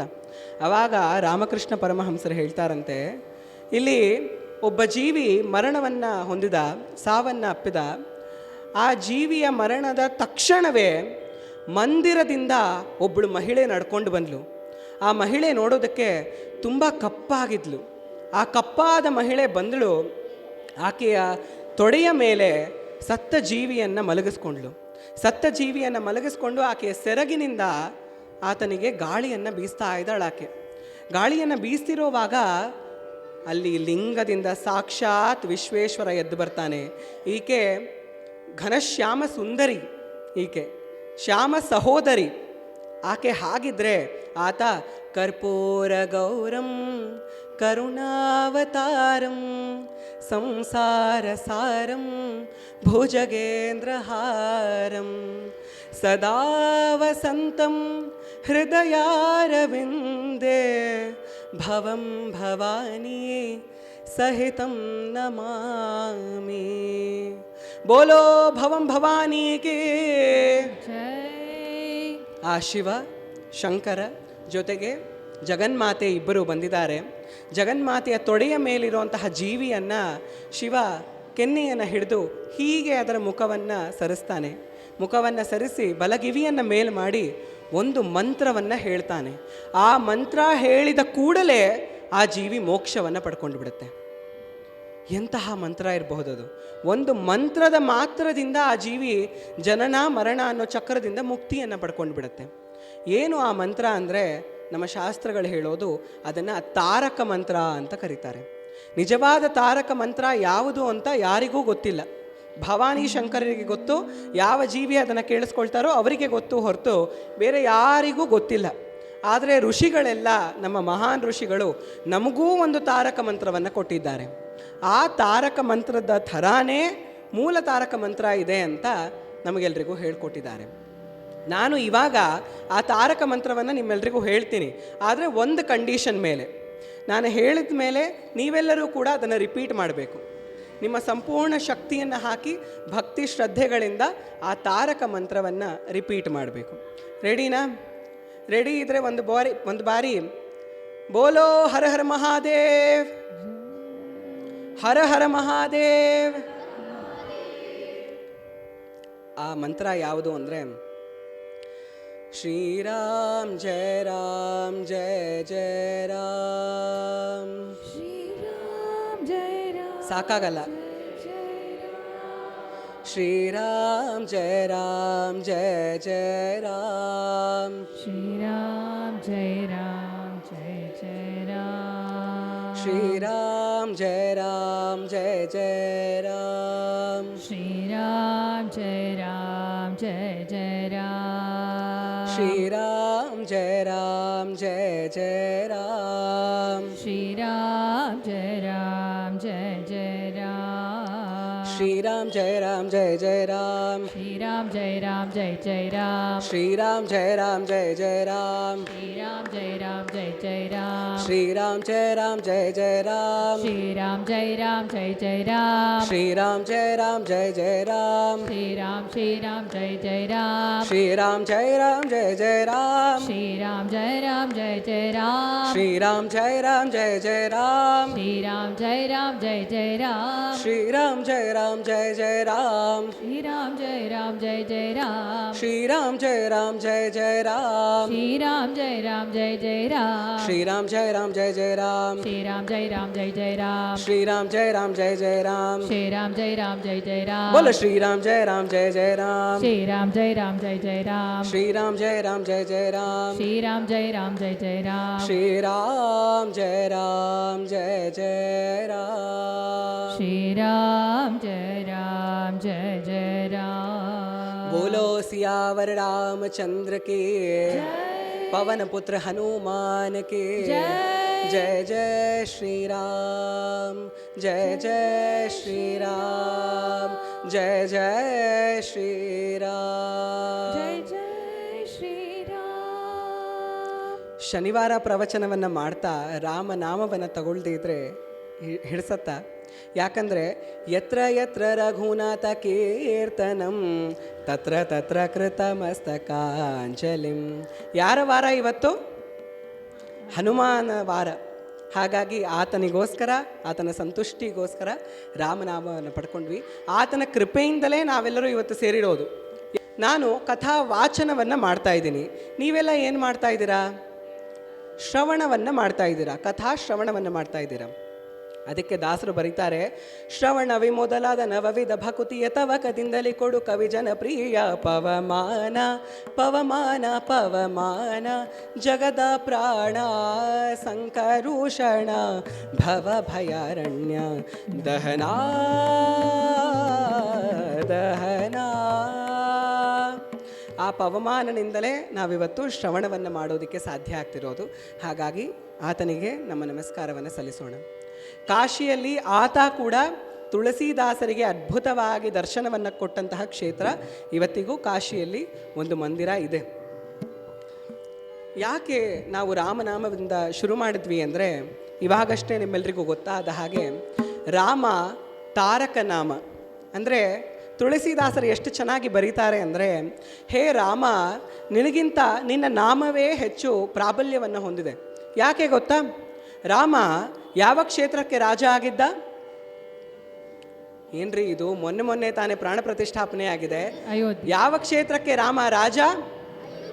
ಅಯೋಧ್ಯಾಪುರಿಗೆ ರಾಮ ರಾಜ. ರಾಮ ಅಯೋಧ್ಯಾಪುರಿಗೆ ಮಾತ್ರ ರಾಜ. ಆದರೆ ರಾಮನಾಮ ಸಂಪೂರ್ಣ ವಿಶ್ವದಲ್ಲಿರೋ ಎಲ್ಲ ಭಕ್ತರ ಹೃದಯದಲ್ಲಿ ರಾಜ್ಯವನ್ನು ಮಾಡ್ತಾ ಇದೆ. ಹಾಗಾಗಿ ರಾಮನಾಮ ಶ್ರೀರಾಮನಿಗಿಂತ ಶ್ರೇಷ್ಠ. ರಾಮ ನಮ್ಮ ಭರತ ವರ್ಷದಿಂದ ಲಂಕೆಯವರೆಗೂ ಸೇತುವೆಯನ್ನು ಕಟ್ಟಿದ. ರಾಮನಾಮ ಈ ಭೂಲೋಕದಿಂದ ಮೋಕ್ಷಲೋಕದವರೆಗೂ ಸೇತುವೆಯನ್ನು ಕಟ್ಟುತ್ತೆ. ಹಾಗಾಗಿ ರಾಮನಾಮ ಶ್ರೀರಾಮನಿಗಿಂತಲೂ ಶ್ರೇಷ್ಠ. ಭಗವಂತನಿಗಿಂತ ಶ್ರೇಷ್ಠವಾದದ್ದು ಯಾವುದಾದ್ರೂ ಇದ್ದರೆ ಅದು ಆತನ ನಾಮ ಮಾತ್ರ. ಇವಾಗ ತಾರಕ ಅಂದರೆ ಈ ಜನ್ಮ ಮೃತ್ಯು ಜರಾ ವ್ಯಾಧಿ ಅನ್ನೋದು ನಾವೆಲ್ಲರೂ ಸಿಕ್ಕಾಕೊಂಡಿರುವಂತಹ ಸಾಗರ. ನಮ್ಗೆ ಯಾರಿಗೂ ಸ್ವಿಮ್ಮಿಂಗ್ ಬರೋದಿಲ್ಲ, ಯಾರೂ ನ್ಯಾಷನಲ್ ಲೆವೆಲ್ ಸ್ವಿಮ್ಮರ್ಸ್ ಇಲ್ಲ. ಇಲ್ಲಿ ಸ್ವಿಮ್ಮಿಂಗ್ ಪೂಲ್ಗಳಲ್ಲಿ, ಇಲ್ಲಿಯ ಸಮುದ್ರಗಳಲ್ಲಿ ಮಾಡಬಹುದು, ಆದರೆ ಭವಸಾಗರದಲ್ಲಿ ಯಾರಿಗೂ ಸ್ವಿಮ್ಮಿಂಗ್ ಬರೋದಿಲ್ಲ. ಆ ಸ್ವಿಮ್ಮಿಂಗ್ ಬರದೇ ಇದ್ರೂ ಕೂಡ ವಿಶ್ವನಾಥ ನಮ್ಮೆಲ್ಲರನ್ನ ತನ್ನ ಹೆಗಲ ಮೇಲೆ ಹೊತ್ಕೊಂಡು ರಾಮ ತಾರಕ ಮಂತ್ರವನ್ನು ನಮ್ಮೆಲ್ಲರಿಗೂ ಧಾರೆ ಎರೆದು ಮೋಕ್ಷಕ್ಕೆ ನಮ್ಮೆಲ್ಲರಿಗೂ ಕಳಿಸ್ತಾನೆ. ಹಾಗಾಗಿ ರಾಮನಾಮದಿಂದ ನಾವೆಲ್ಲರೂ ಶುರು ಮಾಡಿದ್ವಿ. ನಾವು ಪ್ರವಚನ ಮಾಡೋದಕ್ಕೆ ಮುಂಚೆ ಎಷ್ಟು ಚೆನ್ನಾಗಿ ವಿಷ್ಣು ಸಹಸ್ರನಾಮದ ಪಾರಾಯಣ ಮಾಡಿದರು. ಅದರಲ್ಲಿ ಕೂಡ ಪಾರ್ವತಿ ಮಾತೆ ಜಗನ್ಮಾತೆ ಕೇಳ್ತಾರೆ, ಕೇನೋಪಾಯೇನ ಲಘುನಾ ವಿಷ್ಣೋರ್ನಾಮ ಸಹಸ್ರಕಂ ಪಠ್ಯತೆ ಪಂಡಿತೈ ನಿತ್ಯಂ ಶ್ರೋತುಂ ಇಚ್ಛಾಮ್ಯಹಂ ಪ್ರಭು. ಏನಾದರೂ ಉಪಾಯ ಇದೆಯಾ? ನಾನು ಇಷ್ಟೂ ಹೊತ್ತು ಕೂತ್ಕೊಂಡು ಪ್ರತಿನಿತ್ಯ ವಿಷ್ಣು ಸಹಸ್ರನಾಮದ ಪಾರಾಯಣ ಮಾಡೋದಕ್ಕೆ ಕಷ್ಟ ಆಗಬಹುದು. ಹಾಗಾಗಿ ಲಘುವಾಗಿ ಬೇಗ ನಮ್ಗೆ ಯಾವಾಗಲೂ ಕೂಡ 2 ಮಿನಿಟ್ಸ್ ಮ್ಯಾಗಿ ಮಾಡಿ ಅಭ್ಯಾಸ. ಹಾಗಾಗಿ 2 ಮಿನಿಟ್ಸಲ್ಲಿ ವಿಷ್ಣು ಸಹಸ್ರನಾಮ ಹೇಳೋದಕ್ಕೆ ಸಾಧ್ಯನಾ ಅಂತ ಪಾರ್ವತಿ ಮಾತೆ ಕೇಳ್ತಾಳೆ. ಖಂಡಿತ ಸಾಧ್ಯ ಅಂತ ವಿಶ್ವನಾಥ ಹೇಳ್ತಾರೆ. ಹೇಗೆ? ನೀವೆಲ್ಲರೂ ನನ್ನ ಜೊತೆ ಹೇಳ್ತೀರಾ? ಶ್ರೀರಾಮ ರಾಮ ರಾಮೇತಿ ರಮೇ ರಾಮೇ ಮನೋರಮೇ ಸಹಸ್ರನಾಮ ತತ್ತುಲ್ಯಂ ರಾಮ ನಾಮ ವರಾನನೆ. ಶ್ರೀರಾಮ ರಾಮ ರಾಮೇತಿ ರಮೇ ರಾಮೇ ಮನೋರಮೇ ಸಹಸ್ರನಾಮ ತತ್ತುಲ್ಯಂ ರಾಮ ನಾಮ ವರಾನನೆ. ಶ್ರೀರಾಮ ರಾಮ ರಾಮೇತಿ ರಮೇ ರಾಮೇ ಮನೋರಮೇ ಸಹಸ್ರನಾಮ ತತ್ತುಲ್ಯಂ ರಾಮ ನಾಮ ವರಾನನೆ. ರಾಮ ರಾಮ ರಾಮ ಅಂತ ಹೇಳಿಬಿಟ್ರೆ ವಿಷ್ಣುವಿನ 1000 ನಾಮಗಳನ್ನು ಹೇಳಿದಂತಹ ಫಲ ಇದೆಯಂತೆ. ಅಷ್ಟು ಇಷ್ಟ ನೋಡಿ ವಿಶ್ವನಾಥಿಗೇನೆ ರಾಮನ ಕಂಡ್ರೆ, ರಾಮನ ನಾಮದ ಕಂಡ್ರೆ ಅಷ್ಟಿಷ್ಟ. ನಾವು ಯಾವಾಗಲೂ ಕೂಡ ಅಡ್ಡಪಟ್ಟಿ ಉದ್ದಪಟ್ಟಿಗೆ ಕಿತ್ತಾಡೋದು ಇಲ್ಲಿ ಮಾತ್ರ, ಅಲ್ಲಿ ಆ ಥರ ಕಿತ್ತಾಟಗಳೇನೂ ಇಲ್ಲ. ರಾಮನಿಗೆ ಶಿವನ ಕಂಡ್ರೆ ಪ್ರಾಣ, ಶಿವನಿಗೆ ರಾಮನ ಕಂಡ್ರೆ ಪ್ರಾಣ. ಹಾಗಾಗಿನೇ ನಮ್ಮ ದಕ್ಷಿಣ ಭಾರತದಲ್ಲಿ, ನಮ್ಮ ದೇಶದಲ್ಲಿ 4 ಚಾರ್ ಧಾಮ್ಗಳಂತ ಇದೆ. ಎಲ್ರಿಗೂ ಗೊತ್ತು, ಎಲ್ಲ ಭಕ್ತ ಜನರು ಸೇರಿದ್ದೀವಿ. ಚಾರ್ ಧಾಮ್ಗಳನ್ನ ಹೆಸರನ್ನು ತಗೊಳ್ಳೋಣವಾ? ಉತ್ತರ ಭಾಗದಲ್ಲಿ ಇರೋದು ಯೋಗಿಯ ವೇಷದಲ್ಲಿ ಯೋಗೇಶ್ವರನಾದ ಬದ್ರಿನಾರಾಯಣ. ಹೇಳಿ, ಬದ್ರಿನಾರಾಯಣ ಸ್ವಾಮಿಗೆ ಜೈ. ನಾವು ಪೂರ್ವ ಭಾಗಕ್ಕೆ ಬಂದರೆ ದೊಡ್ಡ ದೊಡ್ಡ ಕಣ್ಣುಗಳನ್ನು ತೆಕ್ಕೊಂಡು ಕಣ್ಣಿನ ರೆಪ್ಪೆಯನ್ನೂ ಇಟ್ಕೊಳ್ದೆ ನಿರಂತರವಾಗಿ ಭಕ್ತರನ್ನು ನೋಡ್ತಾ ಯಾರು ಆತನ ನಾಮವನ್ನು ಹೇಳ್ತಾರೋ ಅವರನ್ನು ಅಪ್ಪಿಕೊಳ್ಳೋದಕ್ಕೆ ಕಾಯ್ತಾ 2 ಕೈಗಳನ್ನು ಚಾಚ್ತಾ ಜಗನ್ನಾಥ ನಿಂತಿದ್ದಾನೆ. ಅದು 2ನೇ ಧಾಮ. ಜಯ ಜಗನ್ನಾಥ್, ಜೈ ಜಗನ್ನಾಥ್. ದಕ್ಷಿಣ ಭಾರತಕ್ಕೆ ಬಂದರೆ ಇಲ್ಲಿ ವಿಷ್ಣುವಿನ ದೇವಾಲಯ ಇಲ್ಲ. ಯಾರ ದೇವಾಲಯ ಇರೋದು? ರಾಮೇಶ್ವರನ ದೇವಾಲಯ ಇರೋದು. ಶ್ರೀರಾಮ ವಾಲ್ಮೀಕಿ ರಾಮಾಯಣದಲ್ಲೇ ಸೀತೆಗೆ ಹೇಳ್ತಾನೆ, ನೋಡು ಸೀತೆ, ಪುಷ್ಪಕ ವಿಮಾನದಲ್ಲಿ ಹೋಗುವಾಗ ಅವರು ಎಲ್ಲ ನೋಡ್ತಾ ಇದ್ದಾರೆ, ವಿಮಾನದಿಂದ ನೋಡ್ತಾ ಇದ್ದಾರೆ. ಇವತ್ತು ವ್ಯಾಲೆಂಟೈನ್ಸ್ ಡೇ ಬೇರೆ, ಅವರಿಗಿಂತ ಉತ್ತಮವಾದ ಕಪಲ್ಲು ನಮ್ಮ ಇತಿಹಾಸದಲ್ಲಿ ಯಾರೂ ಇಲ್ಲ. ಅಷ್ಟು ಉತ್ತಮವಾದ ಕಪಲ್ಲು ರಾಮ ಸೀತೆ. ಇವತ್ತು ನಾವು ಒಬ್ಬ ವ್ಯಕ್ತಿ 10 ದಿನ ಕಾಣಿಸ್ಲಿಲ್ಲ ಅಂದರೆ ಅವ್ರನ್ನ ಮರ್ತೇ ಬಿಡ್ತೀವಿ. ಆದರೆ ಆಗಿನ ಕಾಲದಲ್ಲಿ ಸೀತೆಯನ್ನು ರಾವಣ ಅಪಹರಣ ಮಾಡ್ಕೊಂಡು ಹೋಗಿದ್ದಾನೆ. ಆಕೆ ಎಲ್ಲಿದ್ದಾಳೆ ಗೊತ್ತಿಲ್ಲ. ಆಕೆಯ ಲೈವ್ ಲೊಕೇಶನ್ ರಾಮನ ಹತ್ರ ಇಲ್ಲ. ಆಕೆಯನ್ನು ಟ್ರ್ಯಾಕ್ ಮಾಡ್ಕೊಂಡು ಹೋಗೋದಕ್ಕಾಗಲ್ಲ. ಯಾವುದು ಫ್ಲೈಟಲ್ಲಿ ಹೋಗೋದಕ್ಕೆ ಸಾಧ್ಯ ಇಲ್ಲ. 3500 ಕಿಲೋಮೀಟರ್ ಕಾಲ್ನಡಿಗೆಯಲ್ಲಿ ನಡ್ಕೊಂಡು ಹೋಗಿ ವಾನರ ಸೈನ್ಯವನ್ನು ಮಾಡಿ ಸಮುದ್ರದ ಮೇಲೆ ಸೇತುವೆಯನ್ನು ಕಟ್ಟಿ ಸೀತೆಯನ್ನು ಕರ್ಕೊಂಡು ಬಂದನಲ್ಲ, ಅವನಿಗಿಂತ ಪ್ರೀತಿಯನ್ನು ಹೆಚ್ಚು ಮಾಡೋರು ಬೇರೆ ಯಾರಿದ್ದಾರೆ? ಹಾಗಾಗಿನೇ ನಾವು ಸಿಯಾವರ ರಾಮಚಂದ್ರಕಿ ಜಯ ಅಂತ ಸೀತೆಯ ಜೊತೆಗೆ ರಾಮನ ಹೆಸರನ್ನು ಕರೆಯೋದು. ಅವರು ಮೇಲಿಂದ ನೋಡುವಾಗ ಶ್ರೀರಾಮ ಹೇಳ್ತಾನೆ, ನೋಡು ಸೀತೆ, ಇದೇ ಜಾಗದಲ್ಲಿ ನಾನು ಈಶ್ವರನ ಉಪಾಸನೆಯನ್ನು ಮಾಡಿದ್ದೆ. ರಾವಣನನ್ನು ಕೊಲ್ಲೋದಕ್ಕೆ ಮುಂಚೆ ಇಲ್ಲಿ ಈಶ್ವರನ ಉಪಾಸನೆಯನ್ನು ಮಾಡಿದ್ದೆ. ಹಾಗಾಗಿ ರಾಮನಿಂದ ಪೂಜಿಸಲ್ಪಟ್ಟ ಈಶ್ವರ ರಾಮೇಶ್ವರನಾಗಿ ದಕ್ಷಿಣ ಭಾರತದಲ್ಲಿ ಧಾಮವಾಗಿ ನೆಲೆಸಿದ್ದಾರೆ. ಇನ್ನು ಪಶ್ಚಿಮ ಭಾಗದಲ್ಲಿ ದ್ವಾರಕಾಧೀಶನಾಗಿ ರಾಜರೂಪದಲ್ಲಿ ಶ್ರೀಕೃಷ್ಣ ನೆಲೆಸಿದ್ದಾನೆ. ಈ 4 ಧಾಮ್ಗಳನ್ನು ನೋಡ್ತಾ ಇದ್ದರೆ ರಾಮನಿಗೆ ಈಶ್ವರನ ಬಗ್ಗೆ ಎಷ್ಟು ಪ್ರೇಮ ಇದೆ ಅಂತ ತಿಳಿಯತ್ತೆ. ಯಾವಾಗಲೇ ಅವತಾರ ಮಾಡಲಿ ಶ್ರೀಮನ್ನಾರಾಯಣ, ನೋಡೋಕ್ಕೆ ಫಸ್ಟ್ ಬರಬೇಕು ಅಂತ ಶಿವ ಕಾಯ್ತಾ ಇರ್ತಾರೆ. ಹಾಗೆ ಒಂದು ಅದ್ಭುತ ಅವತಾರ. ಯಾಕೆ ಅದ್ಭುತ ಅವತಾರ ಅಂತ ಹೇಳಿದೆ ಅಂದರೆ, ಅವತಾರ ಮಾಡಿದ ಕೂಡಲೇ ಭಾಗವತದಲ್ಲಿ ವ್ಯಾಸ ಮಹರ್ಷಿಗಳೇನು ಹೇಳ್ತಾರೆ ಅಂದರೆ, ತಮ್ಮ ಅದ್ಭುತಂ ಬಾಲಕಂ ಅಂಬುಜೇಕ್ಷಣಂ ಚತುರ್ಭುಜಂ ಶಂಖಗದಾರ್ಯುಧಾಯುಧಂ ಶ್ರೀವತ್ಸಲಕ್ಷ್ಮ್ಯಂ ಗಲಶೋಭಿಕೌಸ್ತುಭಂ ಪೀತಾಂಬರಂ ಸಾಂದ್ರ ಪಯೋಧ ಸೌಭಗಂ ಮಹಾರ್ಹ ವೈಡೂರ್ಯ ಕಿರೀಟ ಕುಂಡಲ ತ್ವಿಷಾ ಪರಿಶ್ವತ ಸಹಸ್ರ ಕುಂತಳಂ ಉದ್ದಾಮ ಕಾಂಚಿ ಅಂಗದ ಕಂಕಣಾದಿಭೀರ್ ವಿರೋಚಮಾನಂ ವಸುದೇವ ಐಕ್ಷತ ಅಂತ. ಕಂಸನ ಕಾರಾಗೃಹದಲ್ಲಿ ವಸುದೇವ ದೇವಕಿ ನೋಡಿದ ಮೊದಲ ದೃಶ್ಯ ಇದು. ಈತ ಈ ಬಾಲಕ ಇದ್ದಾನಲ್ಲ, ಈ ಪುಟ್ಟ ಬಾಲಕ ನೋಡೋದಕ್ಕೆ ಮಾತ್ರ ಪುಟ್ಟ ಬಾಲಕ, ಆದರೆ ಅವರೇ ಹೇಳ್ತಿರೋ ಹಾಗೆ ತಮ್ ಅದ್ಭುತಂ ಬಾಲಕಂ. ಅದ್ಭುತ ಅಂದರೆ ಏನರ್ಥ? ನ ಭೂತೋ ನ ಭವಿಷ್ಯತಿ, ಹಿಂದೆನೂ ಈ ಥರ ಯಾರೂ ಇಲ್ಲ, ಮುಂದೆನೂ ಈ ಥರ ಯಾರೂ ಇರಲ್ಲ. ಹಾಗೆ ಬಂದಿದ್ದು ಸಾಕ್ಷಾತ್ ಶ್ರೀಮನ್ನಾರಾಯಣ ಪೂರ್ಣ ಪುರುಷೋತ್ತಮ ದೇವಕೀ ಪುತ್ರ ವಸುದೇವ ಪುತ್ರ. ಬೋಲೋ ಶ್ರೀಕೃಷ್ಣ ಭಗವಾನಕಿ ಜೈ. ಆತ ಹಾಗೆ ಅವತಾರ ಮಾಡಿ ತಕ್ಷಣ ಮಥುರಾ ಪಟ್ಟಣದಿಂದ ಗೋಕುಲಕ್ಕೆ ಹೊರಟು ಹೋಗ್ತಾನೆ, ಯಮುನಾ ನದಿಯನ್ನು ಪಾರು ಮಾಡಿಕೊಂಡು. ಅಲ್ಲಿ ಆತನ ತಾಯಿ ಎಷ್ಟು ಅದ್ಭುತ ಆ ತಾಯಿ ಅಂದರೆ, ಅವಳ ಕೈಯಲ್ಲಿ ಇರೋದು ಭಗವಂತ ಪರಬ್ರಹ್ಮ. ಆದರೂ ಕೂಡ ಆಕೆಗೆ ಈತ ಪರಬ್ರಹ್ಮ ಭಗವಂತ ಅವೆಲ್ಲ ನನಗೆ ಗೊತ್ತಿಲ್ಲ, ಇವನು ನನ್ನ ಮಗ ಅಷ್ಟೆ, ಈತ ನನ್ನ ಮಗು ಅಷ್ಟೆ, ಅಷ್ಟೇ ಆಕೆಗೆ ಗೊತ್ತಿರೋದು. ಯಾಕಂದರೆ ಆಕೆಯಲ್ಲಿರೋದು ವಾತ್ಸಲ್ಯ ಭಾವ. ಆ ವಾತ್ಸಲ್ಯ ಭಾವದಿಂದ ಆ ಮಗುವನ್ನು ಆಕೆ ಬೆಳೆಸ್ತಿದ್ದಾಳೆ. ಆತ ಪರಮಪುರುಷ, ದೇವಾದು ದೇವತೆ ಆತ, ಎಲ್ಲ ದೇವತೆಗಳಿಗೂ ಆತ ಪರಮಪುರುಷ. ಆದರೂ ಕೂಡ ಈಕೆ ತನ್ನ ಮಗು ಅಂತ ಆತನನ್ನು ಆಡಿಸ್ತಾ ಇದ್ದಾಳೆ. ಹಾಗಾಗಿ ಇವತ್ತು ನಮ್ಮ ಸೌಭಾಗ್ಯ ಏನು ಅಂದರೆ, ನಾನು ಬಂದಿರೋದು ಚನ್ನಪಟ್ಟಣದಿಂದ, ಈತ ಇಬ್ಬರೂ ಕೂಡ ಚನ್ನಪಟ್ಟಣದಿಂದಾನೇ ಇವತ್ತು ಇಲ್ಲಿ ಬಂದಿರೋದು. ನಮ್ಮ ಚನ್ನಪಟ್ಟಣದಲ್ಲಿ ಅಪ್ರಮೇಯ ದೇವಸ್ಥಾನ ಇದೆ. ಆ ದೇವಸ್ಥಾನದಲ್ಲಿ ಅಂಬೇಗಾಲು ಕೃಷ್ಣ ಇದ್ದಾನೆ. ಪುರಂದರದಾಸರು ಅಲ್ಲಿ ಬಂದು ಕೃಷ್ಣನ ನೋಡಿದ ಕೂಡಲೇ ಭಾವೋದ್ವೇಗದಿಂದ ಎಷ್ಟು ಅದ್ಭುತ ರಚನೆಯನ್ನು ಮಾಡ್ತಾರೆ ಅಂದರೆ, ಇವತ್ತಿಗೂ ನಾವೆಲ್ಲರೂ ಕೂಡ ಅದನ್ನು ಕೇಳ್ತಾ ಆನಂದ ಭಾಷ್ಪವನ್ನು ಹರಿಸ್ತೀವಿ. ಅಂತಹ ಅದ್ಭುತ ರಚನೆ ನಮ್ಮ ನಾಡಲ್ಲೇ ಆಗಿದೆ, ಗೊಂಬೆಯ ನಾಡಲ್ಲಿ ಆಗಿದೆ ಅನ್ನೋದು ನಮ್ಮ ಹೆಮ್ಮೆ. ನಾವು ಅದನ್ನು ನಿಮ್ಮ ಮುಂದೆ ಇಡ್ತಾ ಇದ್ದೀವಿ. ಪರಮ ಪುರುಷನ ಪರವಾಸುದೇವನ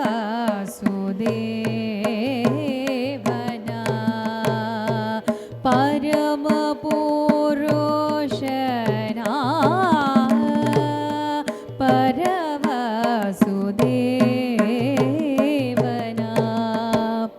ಪುರಂದರ ವಿಠಲನ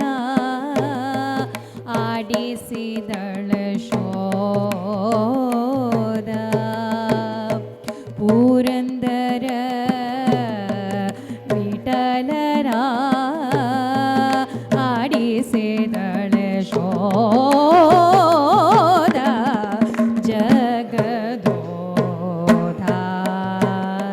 ಜಗದೋಧಾರನ ಆಡಿಸಿದಳ ಶೋಧ.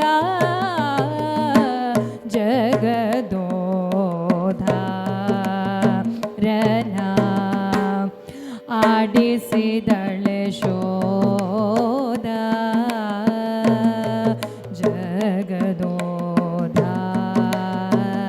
ಜಗದೋಧಾರನ ಆಡಿಸಿದಳ ಶೋಧ. ಜಗದೋ ಉದ್ಧಾರನ.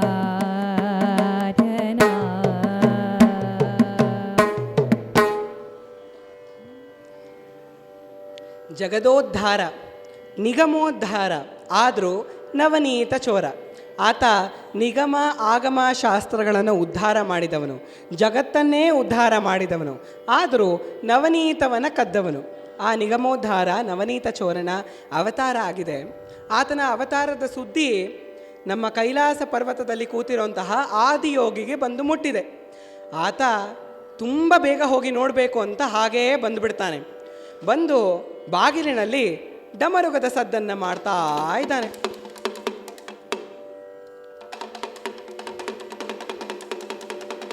ಆ ಸದ್ದನ್ನು ಕೇಳಿಸ್ಕೊಂಡು ಒಳಗಿನಿಂದ ಯಶೋಧ ಮಾತೆ ಬರ್ತಾಳೆ. ಬಂದು ನೋಡಿದರೆ ಒಂದು ಕ್ಷಣ ಅಚ್ಚರಿಯಿಂದ ಹಾಗೆ ನಿಂತು ಬಿಡ್ತಾಳೆ. ಆಕೆಗೆ ಭ್ರಾಂತಿಯಾದಾಗ ಆಗಿಬಿಡುತ್ತೆ. ಯಾಕೆ? ಆತನ ಸ್ವರೂಪ ಹೇಗಿದೆ, ಆ ಸ್ವರೂಪವನ್ನು ನೋಡಿ ಆಕೆಗೆ ತುಂಬ ಭಯ ಆಗಿಬಿಡುತ್ತೆ. ಆತನ ಕೇಳ್ತಾಳೆ, ಏನು ಬೇಕು ಸ್ವಾಮಿ, ನಾನು ಏನು ದಾನ ಕೊಡಬಹುದು, ಏನು ಸೇವೆ ಮಾಡಬಹುದು ಅಂತ. ಆಕೆ ಹಾಗೆ ಕೇಳಿದಾಗ ಈತ ಹೇಳ್ತಾನೆ, ನನಗೇನು ದಾನ ಬೇಡ ತಾಯಿ, ನಿಮ್ಮ ಮನೆಯಲ್ಲಿ ಒಬ್ಬ ತುಂಬ ಮುದ್ದಾದ ಹುಡುಗ ಅವತಾರ ಮಾಡಿದಾನಂತಲ್ಲ, ಅವನ್ನ ನೋಡಬೇಕು, ಅವನ್ನ ತಂದು ನನ್ನ ಕೈಗೆ ಕೊಟ್ಬಿಡು ಸಾಕು, ನಾನು ಆತನನ್ನು ಆಡಿಸ್ಬೇಕು ಅಂತ ಈತ ಕೇಳ್ಕೊಳ್ತಾ ಇದ್ದಾನೆ. ಆಕೆಗೆ ಭಯ. ಯಾಕಂದರೆ ಆತ ಹೇಗೆ ಬಂದಿದ್ದಾನೆ? ಕೊರಳಲೆ ಭಸ್ಮ ರುದ್ರಾಕ್ಷವ ಧರಿಸಿದ ಪರಮ ವೈಷ್ಣವನು ನೀನೆ. ಗರುಡ ಗಮನ ನಮ್ಮ ಪುರಂದರ ವಿಠಲನ ಪ್ರಾಣ ಪ್ರಿಯನು ನೀ. ಚಂದ್ರಚೂಡ ಶಿವ ಶಂಕರ ಪಾರ್ವತಿ ರಮಣ ನಿನಗೆ ನಮೋ ನಮೋ. ಕೊರಳಲ್ಲಿ ಭಸ್ಮವನ್ನು ರುದ್ರಾಕ್ಷವನ್ನು ಧರಿಸಿದ್ದಾನೆ. ಯಾವ ಭಸ್ಮವನ್ನು? ಸತ್ತ ಹೆಣಗಳನ್ನು ಸುಟ್ಟಿದ ಭಸ್ಮವನ್ನು, ಚಿತಾಭಸ್ಮವನ್ನು ಆತ ತನ್ನ ಶರೀರದಲ್ಲಿ ಹಚ್ಕೊಂಡಿದ್ದಾನೆ. ಒಂದು ವಾಸುಕಿ ಸರ್ಪ ಹೀಗೆ ಆಡ್ತಾ ಇದೆ. ಆ ವಿಷದ ನಾಲಿಗೆಯನ್ನು ಹೊರಗೆ ತೆಗೆದು ಅಂತ ಇದೆ. ತಲೆಯ ಮೇಲೆ ಜಟೆ ಯಾವಾಗ ಆಗತ್ತೆ? ತುಂಬ ವರ್ಷಗಳವರೆಗೂ ಕೂದಲನ್ನು ಬಾಚಲೇ ಇಲ್ಲ ಅಂದರೆ ಜಟೆ ಆಗಿಬಿಡುತ್ತೆ. ಆ ಜಟೆಯಿಂದ ಯಾವುದೋ ನೀರು ಬೇರೆ ಹರಿತಾ ಇದೆ, ಅಲ್ಲೊಂದು ಚಂದ್ರಾನ್ ಬೇರೆ ಸಿಕ್ಕಾಕೊಂಡಿದ್ದಾನೆ. ಇನ್ನು ಬಟ್ಟೆ ಅಂತ ಆತ ಏನು ಹಾಕ್ಕೊಂಡಿರೋದು? ಸತ್ತ ಗಜದ ಅಂಬರವನ್ನು ಆತ ಹಾಕ್ಕೊಂಡಿದ್ದಾನೆ. ಒಂದು ಚರ್ಮವನ್ನು, ಆನೆಯ ಚರ್ಮವನ್ನು ಆತ ಹಾಕ್ಕೊಂಡಿದ್ದಾನೆ. ಅದರ ಮೇಲೆ ಹುಲಿಯ ಚರ್ಮ ಬೇರೆ. ಇದನ್ನೆಲ್ಲ ನೋಡಿದ ಮೇಲೆ ಆಕೆಗೆ ಭ್ರಾಂತಿ ಆಗೋಗುತ್ತೆ. ನನ್ನ ಕಂದ ಕಮಲದ ದಳದ ಥರ ಇದ್ದಾನೆ ಆ ಕಂದ, ಅಷ್ಟು ಮೃದುವಾಗಿರೋ ನನ್ನ ಕಂದನನ್ನು ನಿನ್ನ ಕೈ ಕೊಡೋಕ್ಕಾಗತ್ತಾ? ನಾನು ನೋಡು ಆ ಹಾವು ಹೆಂಗೆ ಬುಸ್ಗುಡ್ತಾ ಇದೆ, ನನ್ನ ಮಗುನ ಹೆಂಗೆ ಕೊಡಲಿ ಅಂತ ಆಕೆ ಕೇಳ್ತಾರೆ. ಅದಕ್ಕೆ ಶಿವ ಏನು ಹೇಳ್ತಾರೆ ಗೊತ್ತಾ? ತಾಯಿ, ಇದೊಂದು ಹಾವನ್ನು ನೋಡಿ ನೀನು ಹೆದರ್ಕೊಳ್ತಾ ಇದೆಯಾ, ಆದರೆ ನಿನ್ನ ಮಗ ಸಾವಿರಾರು ಹೆಡೆಗಳಿರೋಂತಹ ಹಾವಿನ ಮೇಲೆ ಯಾವಾಗಲೂ ಮಲಗಿರ್ತಾನೆ, ಅವನಿಗೇನು ಭಯ ತಂದುಕೊಡು ಅಂತ ಹೇಳ್ತಾಳೆ. ಆಕೆ, ಏನಯ್ಯ ಹೇಳ್ತಿದ್ಯಾ ನೀನು? ನನ್ನ ಮನೆ ಮುಂದೆ ಬಂದ್ಬಿಟ್ಟು ಏನೇನೋ ಹೇಳಬೇಡ. ನನ್ನ ಕಂದ ಇವಾಗಿನ್ನೂ ಹುಟ್ಟಿರೋದು, ಎಷ್ಟು ಮೃದುವಾಗಿದೆ, ಎಷ್ಟು ಕೋಮಲವಾಗಿದೆ, ಎಷ್ಟು ಚೆನ್ನಾಗಿದೆ ಮುದ್ದಾಗಿ. ಆ ಮಗುವನ್ನು ಹಾವಿನ ಮೇಲೆ ಮಲ್ಕೊಳ್ತಾನೆ ಅಂತ ಹೇಳಿದೆಯಲ್ಲ. ನಮ್ಮನೆಯ ರಾಜಭವನ ಎಷ್ಟು ಚೆನ್ನಾಗಿದೆ, ಅಲ್ಲಿ ನಾವು ತೊಟ್ಲಲ್ಲಿ ಮಲಗಿಸೋದು, ಯಾವ ಹಾವು ಮೇಲೂ ಮಲಗೋದಿಲ್ಲ ಅವನು ಅಂತ ಆಕೆ ಹೇಳ್ತಾಳೆ. ಅಯ್ಯೋ ಇಲ್ಲ ತಾಯಿ, ನಿನಗೆ ಅರ್ಥ ಆಗಲ್ಲ, ಆತನ ನಿಜ ಸ್ವರೂಪ ನಿನಗೆ ಗೊತ್ತೇ ಇಲ್ಲ ಅಂತ ಶಿವ ಹೇಳ್ತಾರೆ. ನಂಗೆ ಅವೆಲ್ಲ ಗೊತ್ತಿಲ್ಲ, ಆತ ನನ್ನ ಕಂದ, ನಾನು ಅವನನ್ನು ಕೊಡೋದಿಲ್ಲ ಅಂದ್ಬಿಟ್ಟು ಹೊರಟು ಹೋಗ್ತಾಳೆ. ಇವರು ಎಷ್ಟು ಹಠಮಾರಿ ಅಂದರೆ ಅಲ್ಲೇ ಕೂತು ಬಿಡ್ತಾರೆ. ನೀನು ನನ್ನ ಕೈಗೆ ಆ ಮಗುವನ್ನು ತಂದು ಕೊಡೋವರೆಗೂ ನಾನು ಮಾತ್ರ ಇಲ್ಲಿಂದ ಕದಲಲ್ಲ. ಆಕೆ ಇನ್ನೂ ಹಠಮಾರಿ. ನೀನು ಇಲ್ಲಿ ಕೂತಿರ್ತೀಯ, ಕೂತ್ಕೊಳ್ಳಪ್ಪ, ಒಳ್ಳೇದಾಗಲಿ. ನಾನು ನನ್ನ ಮಗು ಬೆಳೆದ್ರೂ ದೊಡ್ಡವನಾದರೂ ಈ ಕಡೆಯಿಂದ ಕಳಿಸೋದೇ ಇಲ್ಲ, ಹಿಂದಿನ ಬಾಗಿಲಿಗೆ ಕಳಿಸ್ಬಿಡ್ತೀನಿ. ಆವಾಗ ಶಿವ ಹೇಳ್ತಾರೆ, ತಾಯಿ ನಾನು ಯೋಗಿ, 4 ಕಡೆ ನಾನೇ ಹರಡ್ಕೊಂಡ್ಬಿಡ್ಬೋದು, ನಿಂಗೆ ಗೊತ್ತಾಗೋದು ಇಲ್ಲ, ನಾನು ಎಲ್ಲ ಕಡೆ ಇರ್ತೀನಿ, ಹಾಗಾಗಿ ನೀನು ಕೊಡೋದೇ ಒಳ್ಳೆಯದು ಅಂತ ಹೇಳ್ತಾರೆ. ಏನಾದರೂ ಆಗಲಿ ನಾನಂತೂ ಕೊಡಲ್ಲ, ನಿಶ್ಚಿತ ಮಾಡ್ಕೊಂಡು ಹೊರಟು ಹೋಗ್ತಾಳೆ ಒಳಗೆ. ಹೊರಟು ಹೋದ್ಮೇಲೆ ಆ ಮುದ್ದು ಕಂದ ತೊಟ್ಲಲ್ಲಿ ಮಲಗಿರುತ್ತೆ. ಆ ಕಂದರನ್ನು ಎತ್ಕೊಳ್ತಾಳೆ. ಎತ್ಕೊಂಡು ಕೂಡಲೇ ಜೋರಾಗಿ ಅಳೋದಕ್ಕೆ ಶುರು ಮಾಡಿಬಿಡ್ತಾನೆ ಕೃಷ್ಣ. ಅಳ್ತಾ ಇದ್ದಾನೆ. ಎತ್ಕೊಳ್ತಾಳೆ, ಮುದ್ದಾಡ್ತಾಳೆ, ತೊಟ್ಲಲ್ಲಿ ಹಾಕಿ ತೂಗ್ತಾಳೆ, ಹಾಲು ಕುಡಿಸ್ತಾಳೆ, ಆಟಿಕೆಗಳನ್ನೆಲ್ಲ ತೋರಿಸಿ ಸದ್ದು ಮಾಡ್ತಾಳೆ, ಎಲ್ಲ ತೋರಿಸ್ಕೊಂಡು ಬರ್ತಾಳೆ. ಗೋಪಿಕೆಯರ ಕೈಯಲ್ಲೆಲ್ಲ ಒಬ್ಬರಾದ ಮೇಲೆ ಒಬ್ಬರು ಪಾಸಿಂಗ್ ದ ಬಾಲ್ ಥರ ಒಬ್ಬರ ಕೈಯಿಂದ ಇನ್ನೊಬ್ಬರ ಕೈಗೆ ಪಾಸ್ ಮಾಡ್ತಾ ಇದ್ದಾಳೆ. ಏನು ಮಾಡಿದ್ರೂ ಆಗಲ್ಲ.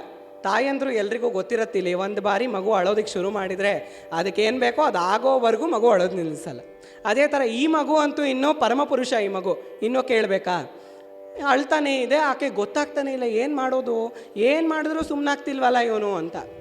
ಅದಕ್ಕೆ ಒಬ್ಬರು ಗೋಪಿಕೆ ಹೇಳ್ತಾರೆ, ಯಾಕೆ ಹೀಗಾಗಿರೋದು ಅಂದರೆ, ಮನೆ ಬಾಗಿಲಿಗೆ ಯಾರೋ ಒಬ್ಬರು ತುಂಬ ಸಿದ್ಧಪುರುಷ ಬಂದಿದ್ದಾರೆ, ಒಬ್ಬರು ಯೋಗಿ ಬಂದಿದ್ದಾರೆ, ಅವರನ್ನು ನೀನು ಹಾಗೆ ಬರಿಗೈಯಲ್ಲಿ ಕಳಿಸ್ಬಿಟ್ಟಿದ್ಯಾ, ಹಾಗೆ ಕಳಿಸಿರೋದಕ್ಕೆ ಈತ ಹೀಗೆ ಅಳ್ತಾ ಇರೋದು. ಅವರನ್ನು ಕರೆದು ಅವರಿಗೆ ಸತ್ಕರಿಸು, ಇವನು ಅಳೋದನ್ನು ಸುಮ್ಮನೆ ಆಗ್ತಾನೆ ಅಂತ ಹೇಳ್ತಾಳೆ. ಈಕೆಗೆ ಇನ್ನೂ ಒಪ್ಕೊಳ್ಳೋದಕ್ಕೆ ತಯಾರಿಲ್ಲ. ಹಾವೆಲ್ಲ ಇದೆಯಮ್ಮ, ಅವನೇನು talcum powder, Pond's talcum powder ಹಾಕ್ಕೊಂಡು ಬಂದಿಲ್ಲ, ಅವನು ಚಿತಾಭಸ್ಮವನ್ನು ಹಾಕ್ಕೊಂಡಿರೋದು, ಅವನ ಕೈಗೆ ಹೆಂಗೆ ನಾನು ನನ್ನ ಮಗುನ ಕೊಡಲಿ ಅಂತ ಕೇಳ್ತಾ ಇದ್ದಾಳೆ. ನೀನು ಕೊಡು, ಯಾಕೆ ತಲೆ ಕೆಡಿಸ್ಕೊಳ್ತೀಯ, ನಿನ್ನ ಮಗುಗೆ ಏನೂ ಆಗಲ್ಲ. 6 ದಿನದ ಮಗು ಇರುವಾಗ ಪೂತನಿ ರಾಕ್ಷಸಿನ ಈ ಹುಡುಗ ಸಾಯಿಸಿದ್ದಾನೆ. ಅವಳು ಅಷ್ಟು ದೊಡ್ಡದಾಗಿದ್ಲು, ಇವನು ಇಷ್ಟು ಪುಟ್ಟದಾಗಿದ್ದಾನೆ, ಆದರೂ ಅವಳನ್ನು ಕೊಂದಿದ್ದಾನೆ, ಇವನಿಗೇನಾಗತ್ತೆ, ಕೊಡು, ನೀನು ಹೆದರ್ಕೋಬೇಡ ಅಂತ ಆ ಗೋಪಿಕಾ ಸ್ತ್ರೀ ಹೇಳ್ತಾಳೆ. ಇಲ್ಲದ ಮನಸ್ಸಲ್ಲಿ ತಗೊಂಡು ಹೋಗಿ ಆಕೆ ಆತನ ಕೈಗೆ ಕೊಡ್ತಾನೆ. ಕೊಟ್ಟು ಆತ ಹೀಗೆ ಕೂತ್ಕೊಂಡು ಮಗುವನ್ನು ಹೀಗೆ ಇಟ್ಕೊಳ್ತಾನೆ. ಆ ಮಗುವನ್ನು ನೋಡ್ತಿದ್ರೆ ಗಂಗಾ ಹರಿದುಕೊಂಡು ಬರ್ತಾ ಇದ್ದಾಳೆ. ಆ ಗಂಗೆಯ ಧಾರೆಯ ಜೊತೆಗೆ ಕಣ್ಣಿಂದಲೂ ಧಾರೆ ಹರ್ಕೊಂಡು ಬರ್ತಾ ಇದೆ. ಆ ಮಗು ಕಣ್ಣೀರಿನ ಜೊತೆಗೆ ಶಿವನ ಕಣ್ಣೀರು ಸೇರಿಕೊಳ್ಳುತ್ತೆ. ಈ ಮಗು ಶಿವನನ್ನು ನೋಡಿದ ಕೂಡಲೇ ಅಳೋದನ್ನು ನಿಲ್ಲಿಸ್ಬಿಟ್ಟು ಕಿಲಕಿಲ ಅಂತ ನಗೋದಕ್ಕೆ ಶುರು ಮಾಡುತ್ತೆ.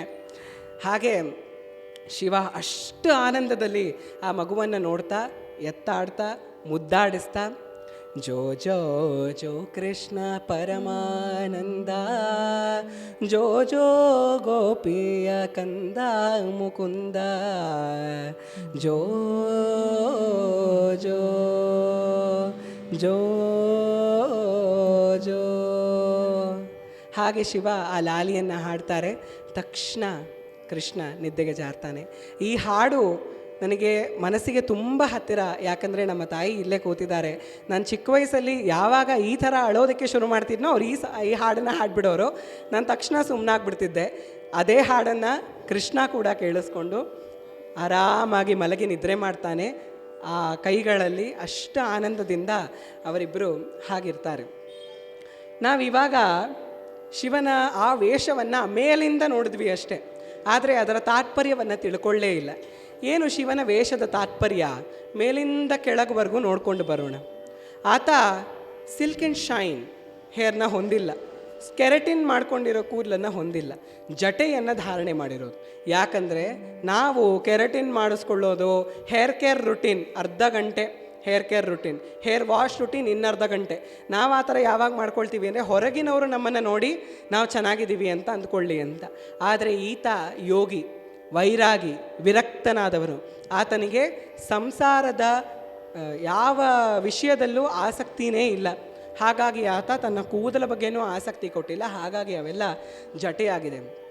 ಇನ್ನು ಚಂದ್ರನನ್ನು ಆತ ಧಾರಣೆ ಮಾಡಿದ್ದಾನೆ, ಚಂದ್ರಚೂಡನಾಗಿದ್ದಾನೆ.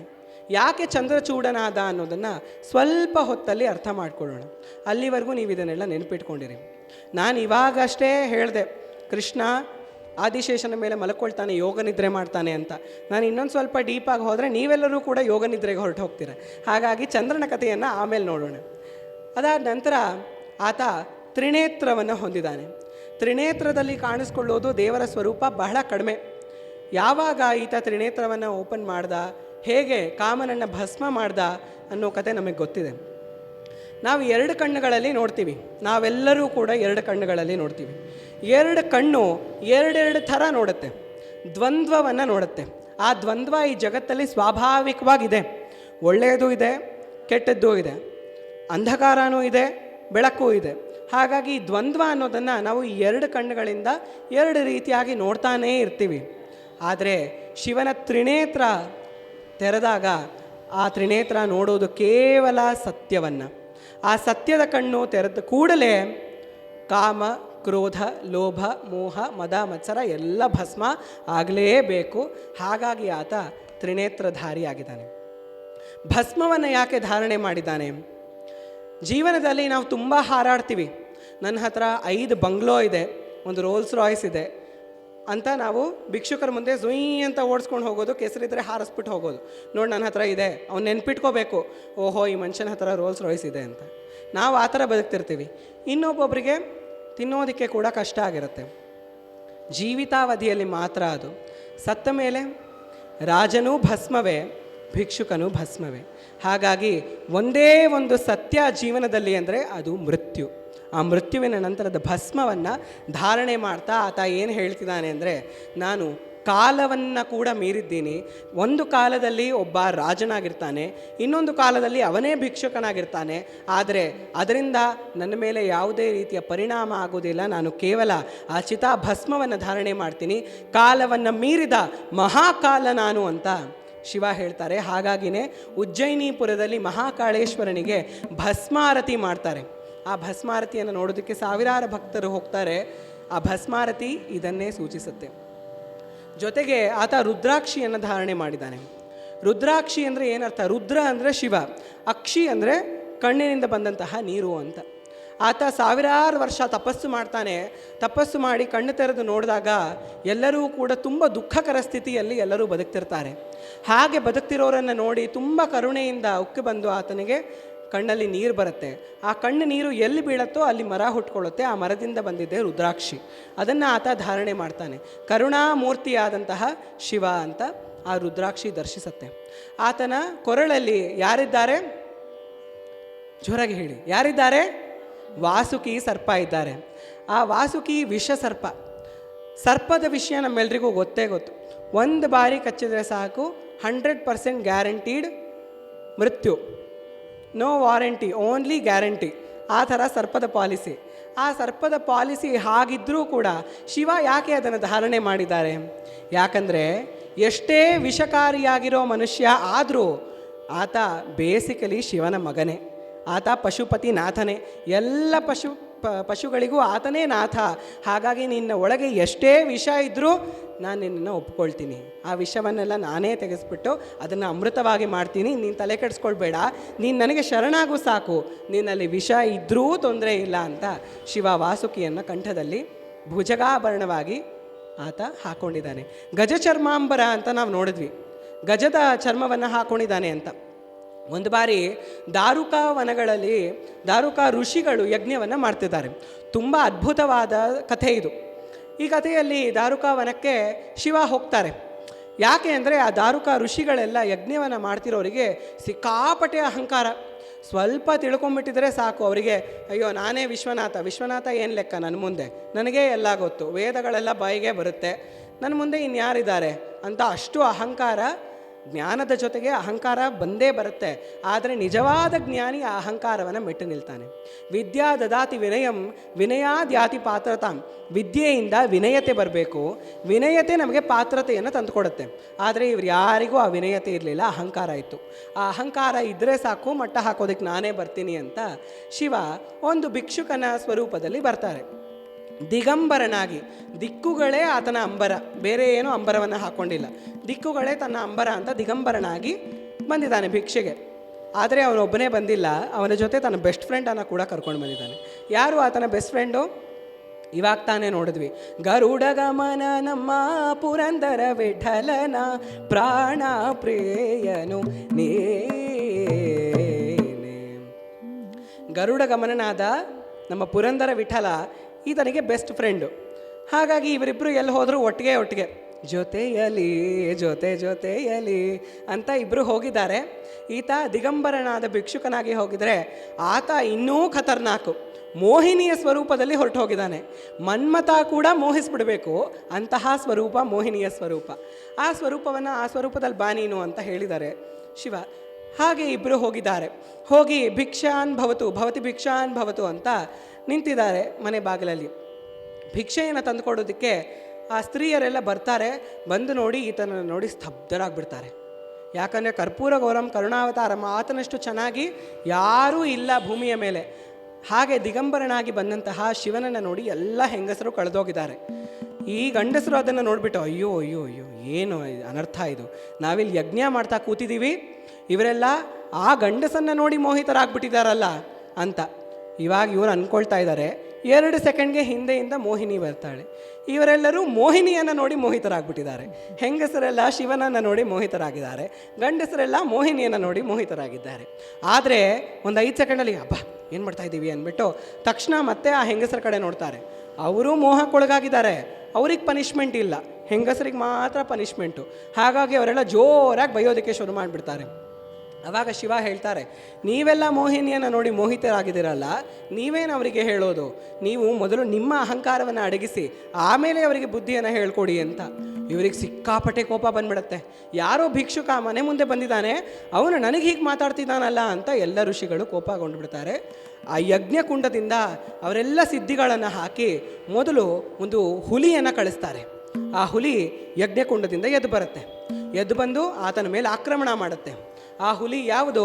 ಸಾಮಾನ್ಯವಾಗಿ ಕಾಡಲ್ಲಿರುವಂತಹ ಹುಲಿ ಅಲ್ಲ, ಅದು ಹುಟ್ಟಿರೋದೇ ಬೇರೆಯವರಿಗೆ ಕೆಡಕನ್ನು ಮಾಡೋದಕ್ಕೆ. ಹಾಗಾಗಿ ಅಂತಹ ಕೆಡಕನ್ನು ಮನಸ್ಸಲ್ಲಿ ಇಟ್ಕೊಂಡಿದ್ದಂತಹ ಹುಲಿಯನ್ನು 2 ನಿಮಿಷದಲ್ಲಿ ಸಂಹಾರ ಮಾಡಿ ಅದರ ಚರ್ಮವನ್ನು ಶಿವ ಹಾಕೊಳ್ತಾರೆ. ಅದಾದಮೇಲೆ ಹುಲಿ ಇಷ್ಟಿದ್ರೆ ಸಾಕಾಗಲ್ಲಪ್ಪ, ಆನೆನೇ ಕಳಿಸ್ಬೇಕು ಅಂತ ಆನೆಯನ್ನು ಯಜ್ಞಕುಂಡದಿಂದ ಕಳಿಸ್ತಾರೆ. 2 ನಿಮಿಷ ಆನೆಯನ್ನು ಕೂಡ ಸಂಹಾರ ಮಾಡಿ ಗಜ ಚರ್ಮಾಂಬರವನ್ನು ಶಿವ ಹಾಕ್ಕೊಂಡು ಬಿಡ್ತಾರೆ.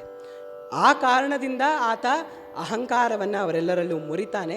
ಅವರಿಗೆ ಶುದ್ಧ ಜ್ಞಾನ ದೊರಕತ್ತೆ, ಚಿದಾನಂದ ಸ್ವರೂಪನಾದ ಶಿವನ ದರ್ಶನ ಅವರಿಗಾಗತ್ತೆ. ಹಾಗೆ ಅವರೆಲ್ಲರೂ ಕೂಡ ನಿಜವಾದ ಜ್ಞಾನವನ್ನು ಪಡ್ಕೊಳ್ತಾರೆ. ಆ ಕಾರಣಕ್ಕಾಗಿ ಆತ ಗಜ ಚರ್ಮಾಂಬರವನ್ನು ಜೊತೆಗೆ ಹುಲಿಯ ಚರ್ಮವನ್ನು, ವ್ಯಾಘ್ರ ಚರ್ಮವನ್ನು ಧಾರಣೆ ಮಾಡಿರೋದು. ಒಂದು ಅದ್ಭುತ ಲೋಕಕ್ಕೆ, ವೈಕುಂಠ ಲೋಕಕ್ಕೆ ಪ್ರಯಾಣ ಮಾಡೋಣ. ಆ ವೈಕುಂಠ ಲೋಕಕ್ಕೆ ನಾವು ಮಾತ್ರ ಪ್ರಯಾಣ ಮಾಡ್ತಿಲ್ಲ, ನಮ್ಮ ಜೊತೆ ಒಬ್ಬರು 5 ತಲೆ ಇರುವಂತಹ ಸೃಷ್ಟಿಕರ್ತ ಬರ್ತಾ ಇದ್ದಾರೆ. 5 ತಲೆ ಅಂತ ಹೇಳ್ತಾ ಇದ್ದೀನಿ, ನೆನ್ಪಿಟ್ಕೊಂಡಿರಿ. 5 ತಲೆಯ ಸೃಷ್ಟಿಕರ್ತ ಬರ್ತಾ ಇದ್ದಾರೆ ನಮ್ಮ ಜೊತೆಗೆ. ವೈಕುಂಠ ಲೋಕಕ್ಕೆ ನಾವೆಲ್ಲರೂ ಹೋಗ್ತಾ ಇದ್ದೀವಿ. ಅವ್ರ ಜೊತೆ ನಾವು ಕೂಡ ಪ್ರಯಾಣ ಮಾಡೋಣ. ವೈಕುಂಠ ಲೋಕಕ್ಕೆ ಎಷ್ಟು ಬಾಗಿಲುಗಳಿದೆ? ಮೊನ್ನೆ ತಾನು ವೈಕುಂಠ ಏಕಾದಶಿ ಆಗಿದೆ, ಅಷ್ಟರಲ್ಲೇ ಎಲ್ಲಾರ್ದು ವಾಯ್ಸ್ ಹೊರಟೋಗಿದೆಯಾ? ಎಷ್ಟಿದೆ ದ್ವಾರಗಳು? 7 ದ್ವಾರಗಳಿದೆ ವೈಕುಂಠ ಲೋಕಕ್ಕೆ. ಆ 7 ದ್ವಾರಗಳು ಯಾವುದು? ಆ 7 ದ್ವಾರಗಳ ಗುಟ್ಟೇನು ಅದನ್ನು ನೋಡೋಣ. ನಮ್ಮಲ್ಲಿ 6 ಶತ್ರುಗಳಿದೆ. ನಮ್ಮ ಒಳಗೇ ಇರುವಂತಹ 6 ಶತ್ರುಗಳು ಯಾವುದಂದರೆ ಕಾಮ, ಕ್ರೋಧ, ಲೋಭ, ಮೋಹ, ಮದ, ಮಾತ್ಸರ್ಯ. ಈ 6 ನಮ್ಮ ಒಳಗಿರುವಂತಹ ಶತ್ರುಗಳು. ಇದೇ ವೈಕುಂಠದ ಮೊದಲ 6 ದ್ವಾರಗಳು. ನಾವು ಈ 6 ದ್ವಾರಗಳನ್ನು ಅಂದರೆ ಈ 6 ಶತ್ರುಗಳನ್ನು ಮೀರಿದ್ರೆ ಇದ್ರ ಮೇಲೆ ನಾವು ಜಯವನ್ನು ಸಾಧಿಸ್ತೀವಿ. ಹಾಗಾಗಿ 7ನೇ ದ್ವಾರದಲ್ಲಿ ಜಯ ಒಬ್ಬರು ನಿಂತಿರ್ತಾರೆ. ಆ ಜಯ ಬಂತು ಅಂತ ಹಿಗ್ಗಿಬಿಟ್ರೆ ನಾವು ವಾಪಸ್ ಫಸ್ಟ್ ಸ್ಟೇಜ್ಗೆ ಹೊರಟೋಗ್ತೀವಿ. ಆ ಜಯದಿಂದ ಹಿಗ್ಗದೆ, ಸೋಲಿಂದ ಕುಗ್ಗದೆ ಹೋದರೆ ಜಯದ ಮೇಲೆ ನಮಗೆ ವಿಜಯ ಸಿಗುತ್ತೆ. ಹಾಗಾಗಿ ಜಯ, ವಿಜಯ ಇಬ್ಬರೂ ಕೂಡ 7ನೇ ದ್ವಾರದಲ್ಲಿ ದ್ವಾರಪಾಲಕರು. ವಿಜಯ ಬಂತು ಅಂತ ಕೂಡಲೇ ನಾವು ಅಯ್ಯೋ ಜಯ ವಿಜಯ ಇಬ್ಬರನ್ನು ನೋಡಿಬಿಟ್ಟೆ, ನಾನು ಇನ್ನೇನು ನಾರಾಯಣನ ನೋಡೋದು, ನಾನೇ ನಾರಾಯಣ ಅಂದ್ಕೊಂಡು ಹೊರಟೋದ್ರೆ ಮುಗಿದೋಯ್ತು.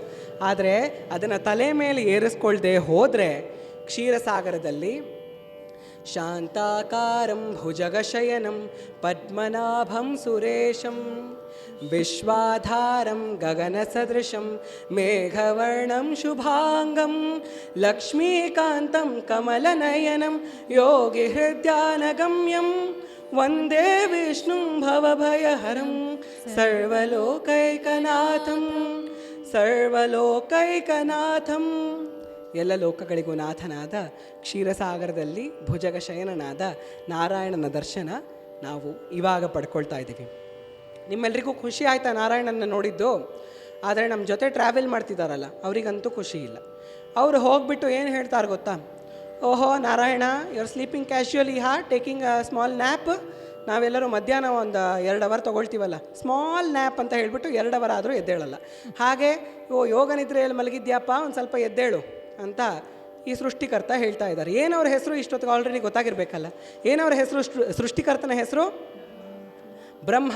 ಹೇಳ್ತಾ ಇದ್ದಾರೆ, ಓ ನಾರಾಯಣ ಎದ್ದೇಳಪ್ಪ, ನೋಡು ನಾನು ನಿನಗೆ ಸತ್ಯ ಹೇಳ್ತಾ ಇದ್ದೀನಿ. ಈ ಸಂಪೂರ್ಣ ಪೃಥ್ವಿಯನ್ನು, ಎಲ್ಲ ಲೋಕಗಳನ್ನು, ಊರ್ಧ್ವಲೋಕ ಅಧೋಲೋಕ ಎಲ್ಲವನ್ನು ಸೃಷ್ಟಿ ಮಾಡೋದು ನಾನೇ. ನಾನು ಸೃಷ್ಟಿನೇ ಮಾಡದಿದ್ರೆ ನೀನು ಏನು ಸ್ಥಿತಿಗೆ ತೊಗೊಂಡು ಬರ್ತೀಯ? ಸ್ಥಿತಿ ಮಾಡೋದಕ್ಕೆ ನಿನಗೆ ಸೃಷ್ಟಿ ಇರಬೇಕಲ್ವ? ಸೃಷ್ಟಿನೇ ಇಲ್ಲ ಅಂದರೆ ನೀನೇನೋ ಮಾಡೋದಕ್ಕಾಗಲ್ಲ, ನಿನಗೇನೋ ಕೆಲಸ ಇಲ್ಲ. ಹಾಗಾಗಿ ನೋಡಪ್ಪ, ನಾನೇ ನಿನಗಿಂತ ಶ್ರೇಷ್ಠನಾದವನು ಅಂತ ಬ್ರಹ್ಮ ಹೇಳ್ತಿದ್ದಾರೆ. ಇವರು ಒಬ್ಬೊಬ್ರು ಇರ್ತಾರೆ ನೋಡಿ, ಭಾರತದಲ್ಲೇ ಹುಟ್ಟಿರ್ತಾರೆ, ಕರ್ನಾಟಕದಲ್ಲೇ ಹುಟ್ಟಿ ಬೆಳೆದಿರ್ತಾರೆ. ಒಂದು ಸ್ವಲ್ಪ ಯಶಸ್ಸು ಸಿಕ್ಕಿದ ಮೇಲೆ I don't know Karnataka, I don't know Kannadigas, I don't know Kannada ಅಂತ ಹೇಳ್ತಾರೆ. ಅವ್ರ ರೂಟ್ಸನ್ನು ಮರೆತು ಬಿಡ್ತಾರೆ.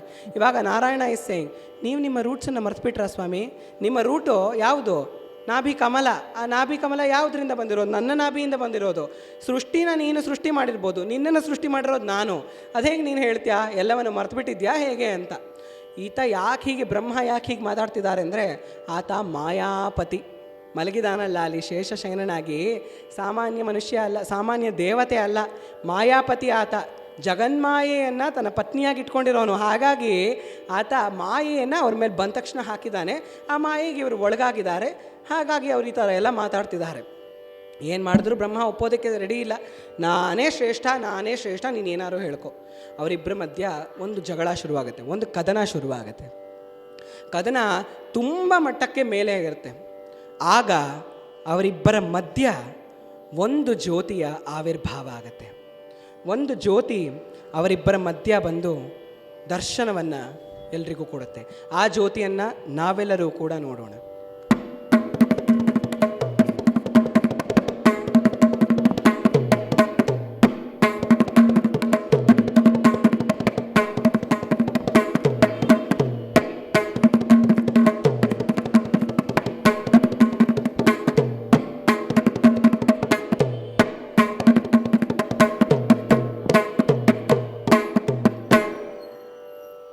ಸಣ್ಣ ಬಿಂದುವಿನ ಜ್ಯೋತಿಯಾಗಿ ಶುರುವಾಗಿದ್ದು ಬೆಳೀತಾ ಇದೆ, ಜೋರಾಗಿ ಬೆಳೀತಾ ಇದೆ.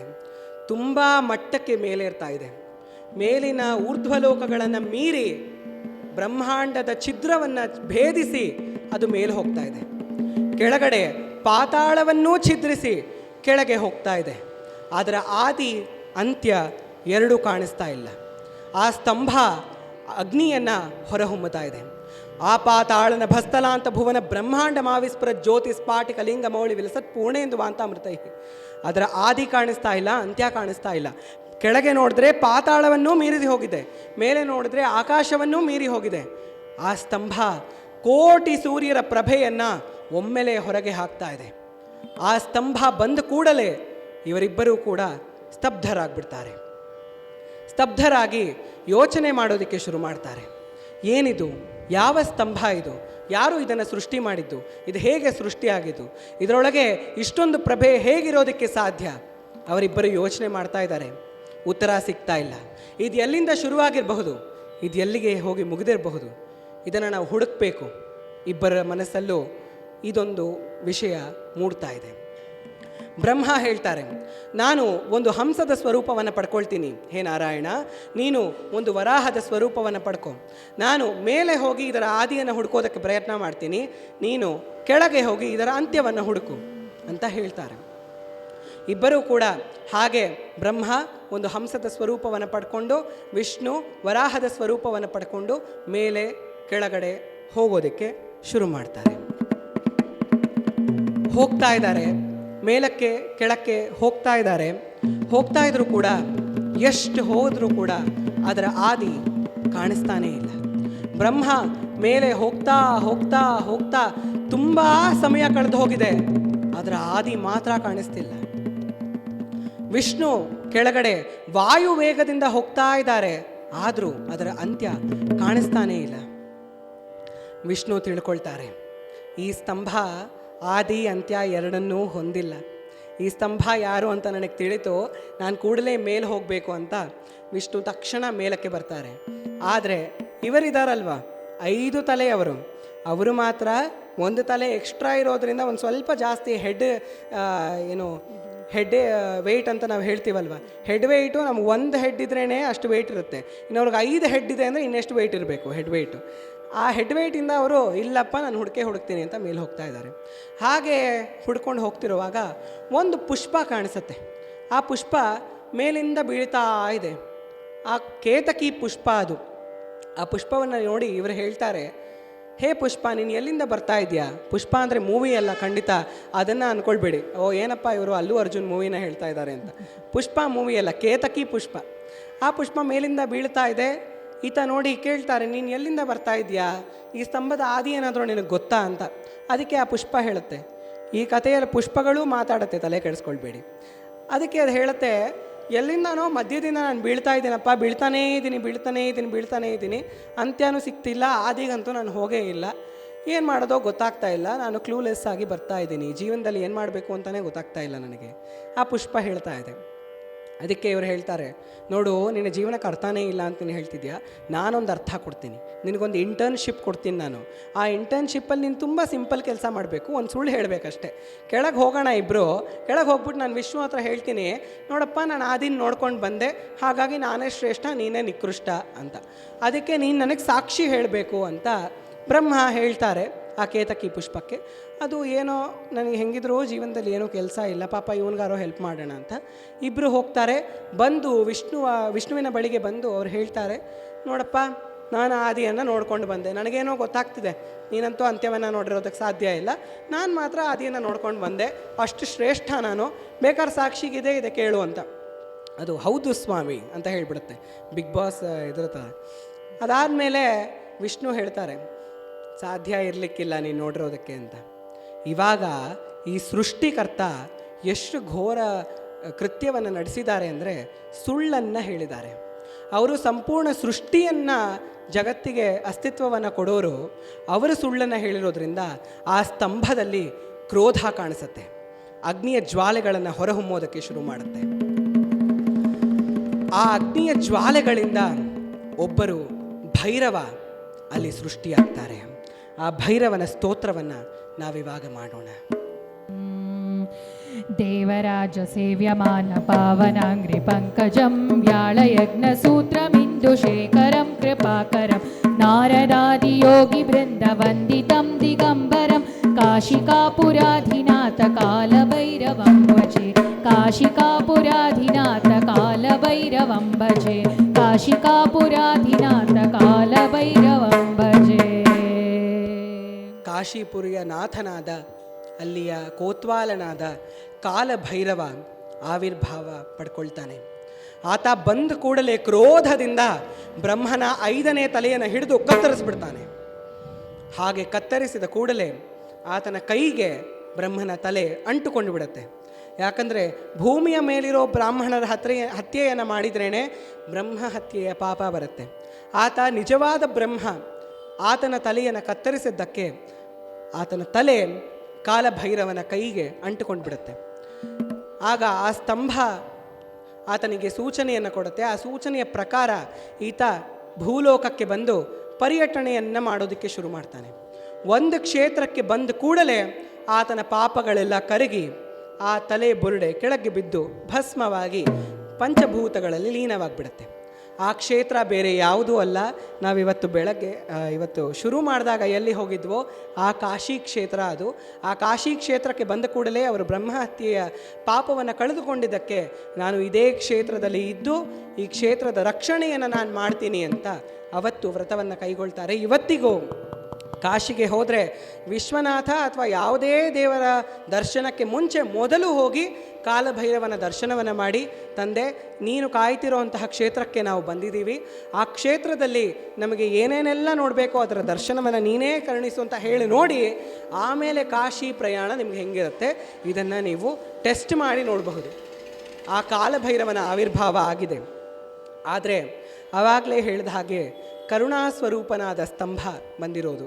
ಅಷ್ಟು ಕ್ರೋಧವನ್ನು ಇಟ್ಕೊಂಡಿದ್ರು ಕೆಲವೇ ಕ್ಷಣಗಳಲ್ಲಿ ವಿಷ್ಣುವಿನ ಪ್ರಾರ್ಥನೆಯಂತೆ ಆ ಸ್ತಂಭ ಶಾಂತವಾಗುತ್ತೆ.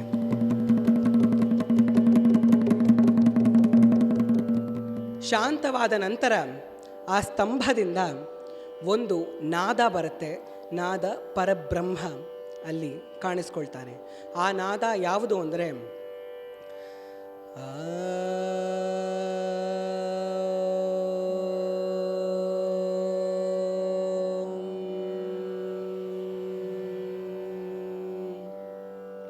ಅಕಾರ ಉಕಾರ ಮಕಾರ ಮಿತಿ.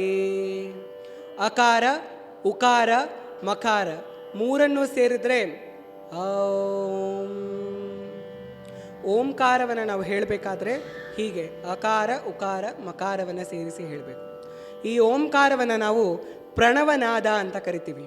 ಅಂದರೆ ಸೃಷ್ಟಿಯಲ್ಲಿ ನೀವೇನೆಲ್ಲ ಅಸ್ತಿತ್ವದಲ್ಲಿ ಇದೆ ಅಂತ ನೋಡ್ತಿರೋ ಅದೆಲ್ಲ ಕೂಡ ಅಸ್ತಿತ್ವಕ್ಕೆ ಬಂದಿರೋದು ಈ ಓಂಕಾರದಿಂದ. ಆ ಓಂಕಾರದಿಂದಲೇ ಗಾಯತ್ರಿ ಮಂತ್ರ ಬಂದಿದ್ದು. ಆ ಗಾಯತ್ರಿ ಮಂತ್ರದಿಂದಲೇ ಎಲ್ಲ ವೇದಗಳು ಬಂದಿದ್ದು. ಎಲ್ಲ ವೇದಗಳಿಂದಲೇ ಬೇರೆ ಎಲ್ಲ ಶಾಸ್ತ್ರಗಳು ಬಂದಿದ್ದು. ನಾವಿವತ್ತು ಕೂತು ಮಾತಾಡ್ತಿರುವಂತಹ ಶಾಸ್ತ್ರಕ್ಕೂ ಕೂಡ ಅದೇ ಪ್ರಣವನಾದ ಕಾರಣ. ಅಕಾರ ಉಕಾರ ಮಕಾರ ಮೂರು. ಈ ಮೂರನ್ನು ನಾವು ಪ್ರಪಂಚದಲ್ಲಿ ಎಲ್ಲೆಡೆ ನೋಡಬಹುದು.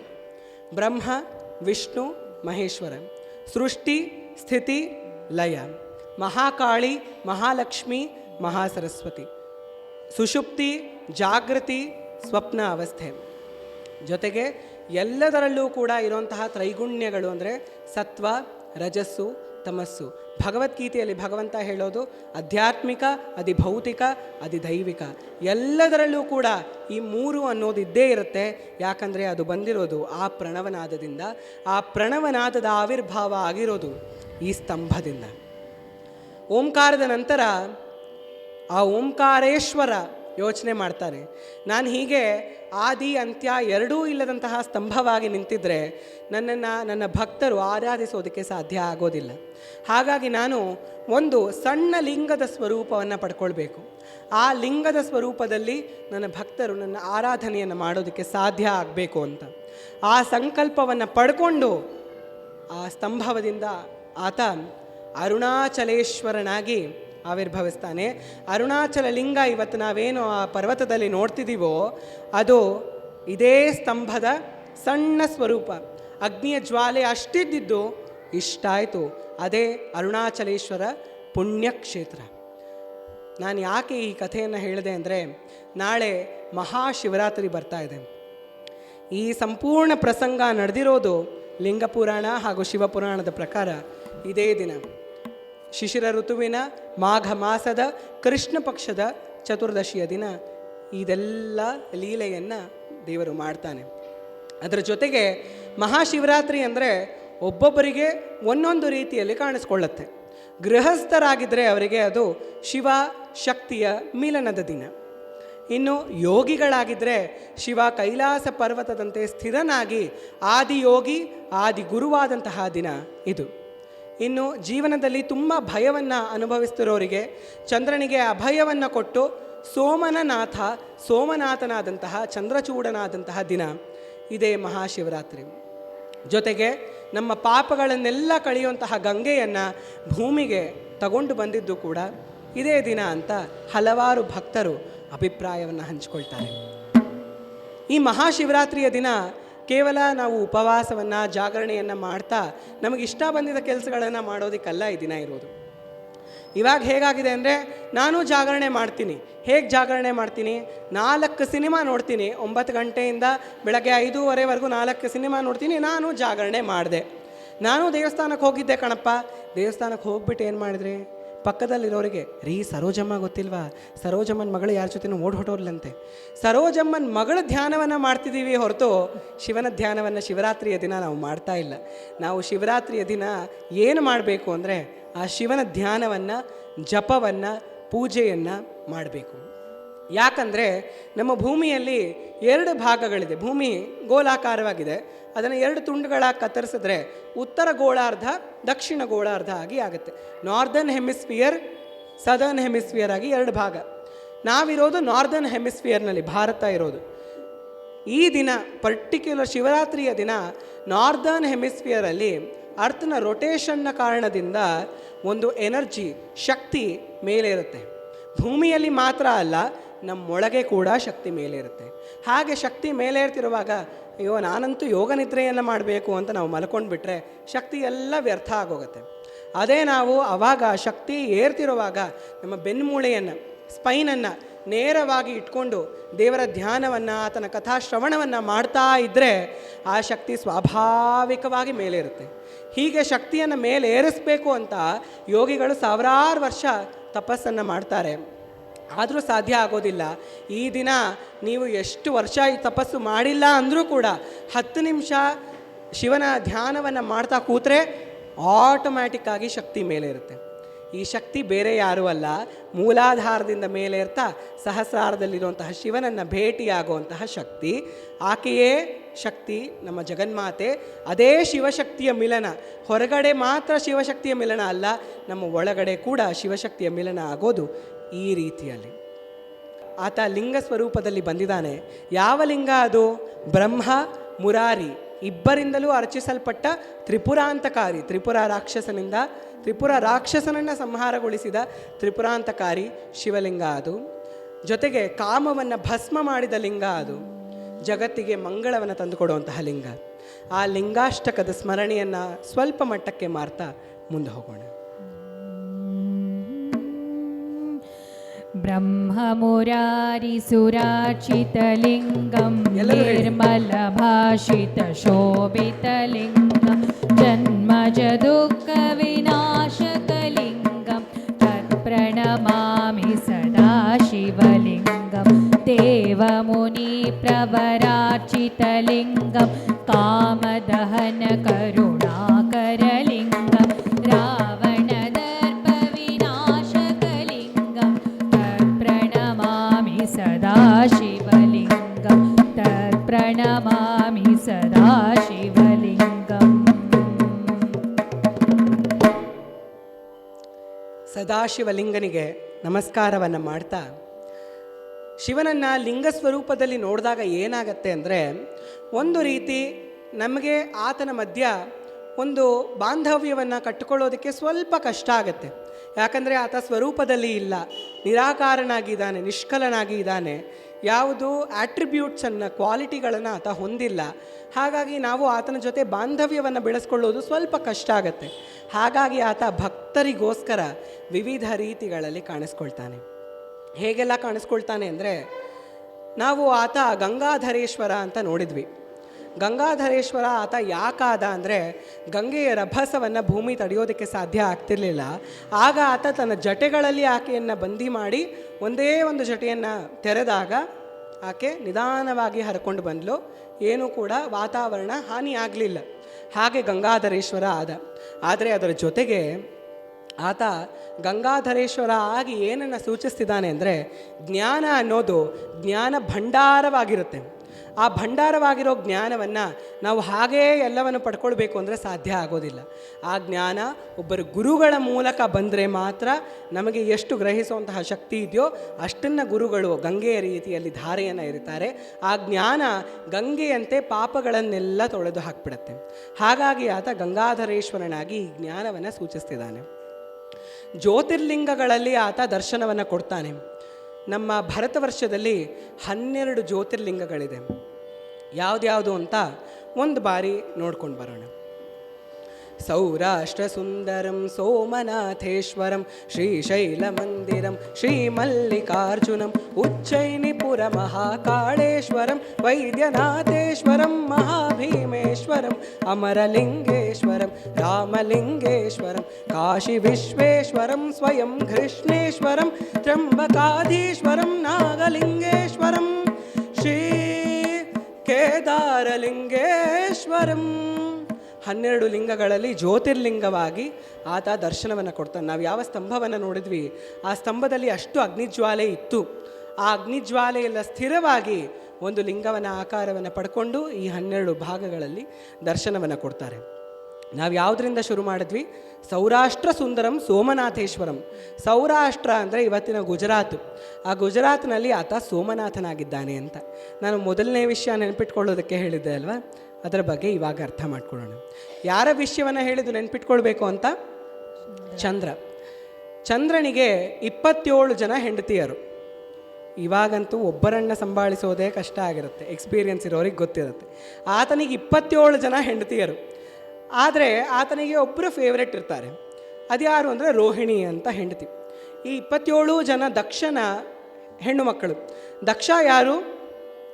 ಸತಿಯ ತಂದೆ, ಶಿವನ ಮೊದಲ ಪತ್ನಿ, ಶಕ್ತಿಯ ಮೊದಲ ಸ್ವರೂಪ ಸತಿ.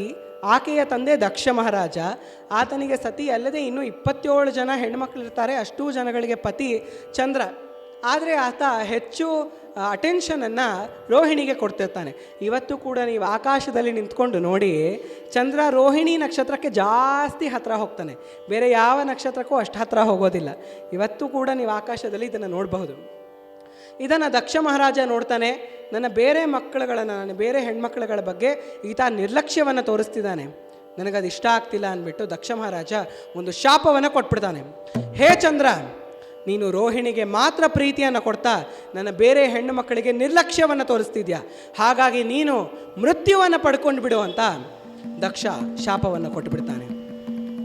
ಚಂದ್ರ ಆ ಶಾಪದಿಂದ, ಚಂದ್ರನಿಗೆ ಪಾಪ ಮತ್ತೆ ಶಾಪ, ಏನಾದರೂ ಒಂದು ಶಾಪದಲ್ಲಿ ಸಿಕ್ಕಾಕೊಂಡ್ಬಿಡ್ತಾನೆ. ಗಣೇಶನನ್ನು ಆಡ್ಕೊಳ್ಳೋಕ್ಕೆ ಹೋದ, ಶಾಪ ಸಿಕ್ಬಿಡ್ತು. ಇವಾಗ ರೋಹಿಣಿಗೆ ಹತ್ರ ಹೋದ, ಶಾಪ ಸಿಕ್ಬಿಡ್ತು. ಆವಾಗ ಕೂಡ ಗಣೇಶನ್ನ ಕೇಳ್ಕೊಂಡ, ಇವಾಗ ಅವರಪ್ಪನ್ನ ಕೇಳ್ಕೊಳಕ್ಕೆ ಹೋಗ್ತಿದ್ದಾನೆ. ಅವರಪ್ಪನ್ನ ಕೇಳ್ಕೊಳ್ಬೇಕು ಅಂತ ಈ ಸೌರಾಷ್ಟ್ರದಲ್ಲಿ ಬಂದು ಆತ ತಪಸ್ಸನ್ನು ಮಾಡ್ತಾನೆ. ತುಂಬ ವರ್ಷಗಳ ಕಾಲ ತಪಸ್ಸನ್ನು ಮಾಡಿದಾಗ ಆತನ ತಪಸ್ಸಿಗೆ ಮೆಚ್ಚಿ, ನಿಮಗಿವಾಗ ಒಂದು ಡೌಟ್ ಬರಬೇಕಿತ್ತು, ದಕ್ಷ ಶಾಪ ಕೊಟ್ಟಿದ್ನಲ್ಲ ಚಂದ್ರನಿಗೆ ಸತ್ತೋಗ್ಬೇಕು ಅಂತ, ಹಾಗಿರುವಾಗ ಆತ ತಪಸ್ಸು ಹೇಗೆ ಮಾಡೋದಕ್ಕೆ ಸಾಧ್ಯ? ನೀವು ದೇವರ ಕಾರ್ಯವನ್ನು ಮಾಡ್ತೀರಾ ಅಂದರೆ ಯಮ ಕೂಡ ವಾಚ್ ನೋಡ್ಕೊಳ್ತಾ ಕಾಯ್ತಾ ನಿಂತ್ಕೊಳ್ತಾನೆ. ಯಮನಿಗೂ ಕೂಡ ದೇವರ ಕಾರ್ಯ ಮಾಡುವಾಗ ಬಂದು ನಿಮ್ಮನ್ನು ಕರ್ಕೊಂಡು ಹೋಗೋ ಅಧಿಕಾರ ಇಲ್ಲ. ಎಷ್ಟೊಂದು ಜನ ನಾನು 85 ವರ್ಷ ಆದಮೇಲೆ ಭಾಗವತ ಸಪ್ತಾಹ ಮಾಡಿಸ್ತೀನಿ ನಮ್ಮ ಮನೇಲಿ ಅಂತ ಹೇಳ್ತಾರೆ. ಯಾಕಂದರೆ ನಾನು ಭಾಗವತ ಕೇಳ್ತೀನಿ ಅನ್ನೋಂತಹ ಚಿಂತನೆಯನ್ನು ಸಂಕಲ್ಪವನ್ನು ಮಾಡಿದರೆ ಅವ್ರು 85ಕ್ಕೆ ಮುಂಚೆ ಸತ್ತು ಹೋಗಬೇಕಾಗಿದ್ದರೂ ಕೂಡ ಯಮ ಬರೋದಿಲ್ಲ. ಭಾಗವತ ಸಪ್ತಾಹ ಮುಗಿಸ್ಲಪ್ಪ, ಆಮೇಲೆ ಹೋಗ್ತೀನಿ, ನನಗಂತೂ ಬೇಡ, ಭಗವಂತನ ಆ ಕೋಪದಲ್ಲಿ ನಾನು ಆ ಕೋಪವನ್ನು ಎದುರಿಸೋದಕ್ಕೆ ಬೇಡ ನನಗೆ ಅಂತ ಯಮ ಕೂಡ ಕಾಯ್ತಾ ಮೃತ್ಯುವನ್ನು ಕೂಡ ಪೋಸ್ಟ್ಪೋನ್ ಮಾಡುವಂತಹ ಶಕ್ತಿ ದೇವರ ಕಾರ್ಯಕ್ಕಿದೆ. ಅದನ್ನು ನಾವು ಹೇಳಬೇಕಾದ್ರೆ ಒಬ್ಬ ಭಕ್ತನ ನೆನಪನ್ನು ಮಾಡ್ಕೊಳ್ದೇ ಇದ್ರೆ ತುಂಬ ತಪ್ಪಾಗತ್ತೆ. ಆತನಿಗೆ ತುಂಬ ಚಿಕ್ಕ ವಯಸ್ಸಲ್ಲಿ ಸಾವು ಬಂದು ಬಿಡಬೇಕು ಅಂತ ಆತ ಹುಟ್ಟುತ್ತಾನೇ ಪಡ್ಕೊಂಡು ಬಂದಿರ್ತಾನೆ. ಆತನ ತಂದೆಗೆ 2 ಚಾಯ್ಸ್ ಇರುತ್ತೆ. ನಿನಗೆ ದೀರ್ಘಾಯಸ್ಸನ್ನು ಉಳ್ಳಂತಹ ಮಗನನ್ನು ಕೊಡ್ತೀನಿ, ಆದರೆ ಆತ ಸಮಾಜಕ್ಕೆ ಏನೂ ಉಪಕಾರವನ್ನು ಮಾಡೋದಿಲ್ಲ, ದಂಡಪಿಂಡದಂತೆ ಇರ್ತಾನೆ, ಅವನು ಬೇಕಾ? ಅಥವಾ ತುಂಬ ಕಡಿಮೆ ವಯಸ್ಸಿರುತ್ತೆ, ಆದರೆ ಸಮಾಜದಲ್ಲಿ ಎಲ್ಲರೂ ನೋಡಿ ಆತನನ್ನು ಕಲ್ತ್ಕೊಳ್ಬೇಕು ಅಂತಹ ಭಕ್ತಿಯ ಪ್ರದರ್ಶನವನ್ನು ಮಾಡ್ತಾನೆ, ಆ ಮಗ ಬೇಕಾ ಅಂತ 2 ಆಪ್ಷನ್ನು ಅವರ ತಂದೆ. ಚೂಸ್ ದ ಕರೆಕ್ಟ್ ಆನ್ಸರ್ ಅಂತ. ಆತ ನನಗೆ ತೊಂದರೆ ಆದರೂ ಪರವಾಗಿಲ್ಲ, ಸಮಾಜಕ್ಕೆ ತೊಂದರೆ ಆಗಬಾರ್ದು, ಹಾಗಾಗಿ ನಾನು ಕಡಿಮೆ ಆಯಸ್ಸಿದ್ರೂ ಪರವಾಗಿಲ್ಲ, ಒಳ್ಳೆಯ ಮಗನನ್ನು ಆಯ್ಕೆ ಮಾಡ್ಕೊಳ್ತೀನಿ ಅಂತ ಆಯ್ಕೆ ಮಾಡ್ಕೊಳ್ತಾರೆ. ಆ ಮಗ ಬೆಳೀತಾ ಇದ್ದಾನೆ. ಬೆಳೀತಿದ್ದ ಹಾಗೆ ಸಪ್ತ ಋಷಿಗಳ ಕೈಯಲ್ಲಿ ಅವರ ತಂದೆ ಆಶೀರ್ವಾದವನ್ನು ಮಾಡಿಸ್ಬಿಡ್ತಾರೆ. ಏನು ಆಶೀರ್ವಾದವನ್ನು ಅಂದರೆ, ಆತ ನಮಸ್ಕಾರ ಮಾಡ್ತಾನೆ. ಅವ್ರ ತಂದೆ ಹೇಳ್ಕೊಟ್ಟಿರ್ತಾರೆ ಸಂಸ್ಕಾರ ನೋಡಿ ಹೇಗಿರೋದು ಅಂತ. ಇವಾಗೆಲ್ಲ ಏನಿಲ್ಲ, ಪುಟ್ಟ ಮಕ್ಕಳು ಯಾರಾದರೂ ಮನೆಗೆ ಬಂದರೆ ಓ ಹಾಯ್ ಅಂಕಲ್ ಅಂತ ಹೋಗ್ಬಿಟ್ಟು ಅವರ ಇನ್ಸ್ಟಾಗ್ರಾಮ್ನಲ್ಲಿ ಎಂಡ್ಲೆಸ್ ಸ್ಕ್ರೋಲಿಂಗ್ ಇವಾಗಿನ ಮಕ್ಕಳು. ಆದರೆ ಅವಾಗಿನ ಮಕ್ಕಳಿಗೆ ಎಷ್ಟು ಚೆನ್ನಾಗಿ ಸಂಸ್ಕಾರ ತಂದೆ ತಾಯಿ ಕೊಡ್ತಿದ್ರು ಅಂದರೆ, ಯಾರೇ ದೊಡ್ಡವರು ಮನೆಗೆ ಬಂದರೂ ಅವರ ಕಾಲು ಮುಟ್ಟಿ ನಮಸ್ಕಾರ ಮಾಡಬೇಕು ಅಂತ. ಸೈಂಟಿಫಿಕಲಿ ಅವರೇ ಎನರ್ಜಿ ನಿಮಗೆ ಟ್ರಾನ್ಸ್ಫರ್ ಆಗುತ್ತೆ. ಆ ಎನರ್ಜಿ ಟ್ರಾನ್ಸ್ಫರ್ಗೋಸ್ಕರನಾದರೂ ಮಾಡಲಿ ಅವರು ಅಂತ ನಮಸ್ಕಾರ ಮಾಡಿಸ್ತಿದ್ರು. ಈ ಹುಡುಗನಿಗೆ ಅದೇ ಸಂಸ್ಕಾರವನ್ನು ಅವ್ರ ತಂದೆ ಕೊಟ್ಟಿದ್ದರು. ಹಾಗಾಗಿ ಆತ ಯಾರು ಬಂದರೂ ನಮಸ್ಕಾರ ಮಾಡ್ತಿದ್ದ. ಒಂದು ಬಾರಿ ಸಪ್ತಋಷಿಗಳು ಬರ್ತಾರೆ, ನಮಸ್ಕಾರ ಮಾಡ್ತಾನೆ ಆ ಹುಡುಗ. ಆವಾಗ ಸಪ್ತಋಷಿಗಳು ಎಲ್ಲರೂ ಒಟ್ಟಿಗೆ ಸೇರಿ ದೀರ್ಘಾಯುಷ್ಮಾನ್ ಭವತು ಅಂದ್ಬಿಡ್ತಾರೆ. ನೋಡಿದ್ರೆ ಹುಟ್ಟುತ್ತಾ ಸಣ್ಣ ವಯಸ್ಸು ಮಾತ್ರ ಅಂತ ಹೇಳಿದ್ದಾರೆ, ಅಲ್ಪಾಯಸ್ಸು ಅಂತ ಹೇಳಿದ್ದಾರೆ. ಇವಾಗ ನೋಡಿದ್ರೆ ಇವರೆಲ್ಲರೂ ದೀರ್ಘಾಯುಷ್ಮಾನ್ ಭವ ಅಂತ ಹೇಳಿಬಿಟ್ಟಿದ್ದಾರೆ. ದೊಡ್ಡ ದೊಡ್ಡ ಋಷಿಗಳವರು, ಅವರ ಮಾತು ಸುಳ್ಳಾಗೋದಿಕ್ಕೆ ಸಾಧ್ಯ ಇಲ್ಲ. ಹೇಗಿದು ಅಂತ ಯೋಚನೆ ಮಾಡ್ತಿರುವಾಗ ಅವರೆಲ್ಲರೂ ಕೂಡ ಆತನಿಗೆ ಶಿವನ ಪೂಜೆಯನ್ನು, ದೀಕ್ಷೆಯನ್ನು ಕೊಡ್ತಾರೆ. ಆತ ಹಾಗೆ ಶಿವನ ಪೂಜೆಯನ್ನು ಮಾಡ್ತಿರ್ತಾನೆ. ಪೂಜೆಯನ್ನು ಮಾಡುವಾಗ ಆತನ ಮರಣದ ಸಮಯ ಬರುತ್ತೆ. ಮರಣದ ಸಮಯ ಬಂದಾಗ ಯಮಧರ್ಮರಾಜ ಬರ್ತಾರೆ. ಒಳ್ಳೆಯವರಿಗೆ ಮಾತ್ರ ಯಮಧರ್ಮರಾಜ ಬರೋದು, ಕೆಟ್ಟವರಿಗೆಲ್ಲ ಅವರ ದೂತರು ಮಾತ್ರ ಬರೋದು. ಅವರನ್ನು ನೋಡೋದಕ್ಕೂ ಸಾಧ್ಯ ಆಗಲ್ಲ, ಯಮದೂತರನ್ನು, ಅಷ್ಟು ಭಯಂಕರವಾಗಿರ್ತಾರೆ. ಯಮದೂತರು ಬಂದುಬಿಡ್ತಾರೆ ಬೇರೆಯವರಿಗೆ. ಈತ ತುಂಬ ಪುಣ್ಯವಂತ, ಹಾಗಾಗಿ ಯಮದೇವರು ಬರ್ತಾರೆ. ಹಾಗೆ ಬಂದಾಗ ಈತ ಶಿವನ ಪೂಜೆಯನ್ನು ಮಾಡ್ತಿದ್ದಾನೆ. ಯಮದೇವರು ಕೇಳ್ತಾರೆ, ಬಂದಬೇಕಪ್ಪ, ನೀನು ನನ್ನ ಜೊತೆ ಬಂದುಬಿಡಬೇಕು, ನಿನ್ನ ಮೃತ್ಯುವಿನ ಸಮಯ ಆಗೋಗಿದೆ ಅಂತ. ಆದರೆ ಈತ ಶಿವನ ಪೂಜೆಯನ್ನು ಮಾಡ್ತಿದ್ದಾನೆ. ನಾನು ಪೂಜೆಯನ್ನು ಮುಗಿಸ್ಕೊಂಡು ಬರ್ತೀನಿ, ನಾನೇನು ಬರಲ್ಲ ಅಂತ ಹೇಳಲ್ಲ, ಖಂಡಿತ ಪೂಜೆಯನ್ನು ಮುಗಿಸ್ಬಿಟ್ಟು ಬರ್ತೀನಿ ಅಂತ ಹೇಳ್ತಾರೆ. ಆತ ಇಲ್ಲ, ನಾನು ಒಂದು ಕ್ಷಣ ಕೂಡ ಕಾಯೋದಿಲ್ಲ, ಸಾವು ಯಾರಿಗೋಸ್ಕರನೂ ಕಾಯೋದಿಲ್ಲ, ನಾವು ಮಾತಾಡ್ಕೋತೀವಲ್ಲ ಹಾಗೆ ನಾನು ಕಾಯೋದಿಲ್ಲ ಅಂತ ಯಮ ಹೇಳ್ತಾರೆ. ಆಗ ಆತ ಶಿವ ಅಂತ ಲಿಂಗವನ್ನು ತಬ್ಕೊಂಡು ಬಿಡ್ತಾನೆ. ಆ ಲಿಂಗದಿಂದ ಶಿವ ಎದ್ದು ಬಂದು ಒದ್ದು ಬಿಡ್ತಾರೆ ಯಮನಿಗೆ. ಕಾಲವನ್ನು ಮೀರಿದ ಮಹಾಕಾಲ ಸ್ವರೂಪದಲ್ಲಿ ಅವರು ಬಂದು ಇಲ್ಲಿ ಈ ಭಕ್ತನ ರಕ್ಷಣೆಯನ್ನು ಮಾಡ್ತಾರೆ. ಯಮದೇವರಿಗೆ ಇದನ್ನು ಅಪಮಾನ ಮಾಡಬೇಕು ಅಂತ ಅಲ್ಲ, ಭಕ್ತನ ಮುಂದೆ ಯಾರೂ ಇಲ್ಲ ಅಂತ ತೋರಿಸೋದಕ್ಕೆ ಶಿವ ಹೀಗೆ ಮಾಡ್ತಾರೆ. ಆ ಭಕ್ತ ಅಲ್ಪಾಯಸ್ಸನ್ನು ಉಳ್ಳವನಾಗಿದ್ದ, ಆದರೆ ಶಿವ ಆತನಿಗೆ ಚಿರಂಜೀವಿಯಾಗುವಂತಹ ವರವನ್ನು ಕೊಡ್ತಾರೆ. ಯಾರು ಆ ಭಕ್ತ? ಮಾರ್ಕಂಡೇಯ ಆ ಭಕ್ತ. ಆ ಭಕ್ತನ ಕಥೆಯನ್ನು ನಾವು ಶಿವನ ಬಗ್ಗೆ ಚರ್ಚೆ ಮಾಡುವಾಗ ಹೇಳದೇ ಇದ್ದರೆ ಖಂಡಿತ ತಪ್ಪಾಗುತ್ತೆ. ಆ ಭಕ್ತನಿಗೆ ನಮ್ಮೆಲ್ಲರ ಕಡೆಯಿಂದ ಒಂದು ನಮಸ್ಕಾರವನ್ನು ಅರ್ಪಣೆ ಮಾಡೋಣ. ಚಂದ್ರ ಕೂಡ ಹಾಗೆ ಧ್ಯಾನವನ್ನು ಮಾಡ್ತಿದ್ದಾನೆ. ಯಮನಿಗೆ ಮೊದಲೇ ಭಯ, ಅಯ್ಯೋ ಮೊದಲೇ ಹಂಗಾಗಿತ್ತಪ್ಪ, ಮತ್ತೆ ಬೇಡ, ಶಿವಸೇ ಪಂಗಾನೆ ಇಲ್ಲೇನೇಕ ಅಂದ್ಬಿಟ್ಟು ಅವರು ಆರಾಮಾಗಿರ್ತಾರೆ. ತಪಸ್ಸನ್ನು ಮುಗಿಸಿದ ಮೇಲೆ ಶಿವ ಬಂದು ದರ್ಶನ ಕೊಡ್ತಾರೆ. ಅವ್ರು ಹೇಳ್ತಾರೆ, ಶಾಪವನ್ನು ಸಂಪೂರ್ಣವಾಗಿ ತೆಗೆದುಹಾಕೋದಕ್ಕಂತೂ ಸಾಧ್ಯ ಇಲ್ಲ. ದಕ್ಷ ತುಂಬ ಸಿದ್ಧಿಯನ್ನು ಉಳ್ಳವರು ಏನು ಮಾತಾಡಿದ್ರು ಅದು ನಿಜ ಆಗಲೇಬೇಕು. ಆದರೆ ನಾನು ಅದನ್ನು ಸ್ವಲ್ಪ ಆಲ್ಟ್ರೇಷನ್ ಮಾಡಬಹುದು, ಎಡಿಟ್ ಮಾಡಬಹುದು ಆ ಶಾಪವನ್ನು. ಹೇಗಂದರೆ, ನೀನು ಕ್ಷೀಣವಾಗ್ಬಿಡ್ತೀಯ, ಕಣ್ಮರೆ ಆಗ್ಬಿಡ್ತೀಯ, ಆದರೂ ಮತ್ತೆ ಪೂರ್ಣತ್ವವನ್ನು ಪಡ್ಕೊಳ್ತೀಯ. ನಿನ್ನ ಈ ಸೈಕಲ್ ನಡೀತಾನೇ ಇರುತ್ತೆ, ಕಾಲ ಇರೋವರೆಗೂ ಹೀಗೆ ನಡೀತಿರುತ್ತೆ. ಆದರೆ ನಾನು ನಿನಗೆ ಅಭಯವನ್ನು ಕೊಡ್ತೀನಿ, ನನ್ನ ಶಿರಸ್ಸಿನ ಮೇಲೆ ನಿನ್ನನ್ನು ಧಾರಣೆ ಮಾಡ್ತೀನಿ. ನನ್ನ ಶಿರಸ್ಸಿನ ಮೇಲಿದ್ದರೆ ನಾನು ಕಾಲವನ್ನು ಮೀರಿದವನು, ಹಾಗಾಗಿ ನಿನಗೆ ಮೃತ್ಯು ಬರೋದಕ್ಕೆ ಸಾಧ್ಯ ಇಲ್ಲ ಅಂತ. ಹಾಗಾಗಿ ಚಂದ್ರ ಅಮಾವಾಸ್ಯೆಯಲ್ಲಿ ಸಂಪೂರ್ಣವಾಗಿ ಕಣ್ಮರೆಯಾಗ್ತಾನೆ, ಪೂರ್ಣಮಿಯಲ್ಲಿ ಮತ್ತೆ ಬರ್ತಾನೆ. ಹಾಗಾಗಿ ಆತ ಚಂದ್ರಚೂಡನಾದ. ಹೀಗೆ ಶಿವನ ವಿವಿಧ ಸ್ವರೂಪಗಳನ್ನು ನಾವು ನೋಡುವಾಗ ಒಂದು ಸ್ವರೂಪ ನಮ್ಮ ತಮಿಳುನಾಡಿನ ಚಿತ್ ಸಭೆಯಲ್ಲಿ ನರ್ತನವನ್ನು ಮಾಡುವಂತಹ ಸ್ವರೂಪ, ನಟರಾಜನ ಸ್ವರೂಪ. ಆ ನಟರಾಜನ ಸ್ವರೂಪದಲ್ಲಿ ಆತ ಏನೇನನ್ನು ಧಾರಣೆ ಮಾಡಿದ್ದಾನೆ ಅಂತ ನೋಡೋದಾದರೆ, ಬಲಗೈಯಲ್ಲಿ ಮೊದಲನೇದಾಗಿ ಆತ ಹಿಡಿದಿರೋದು ಡಮರುಗವನ್ನು.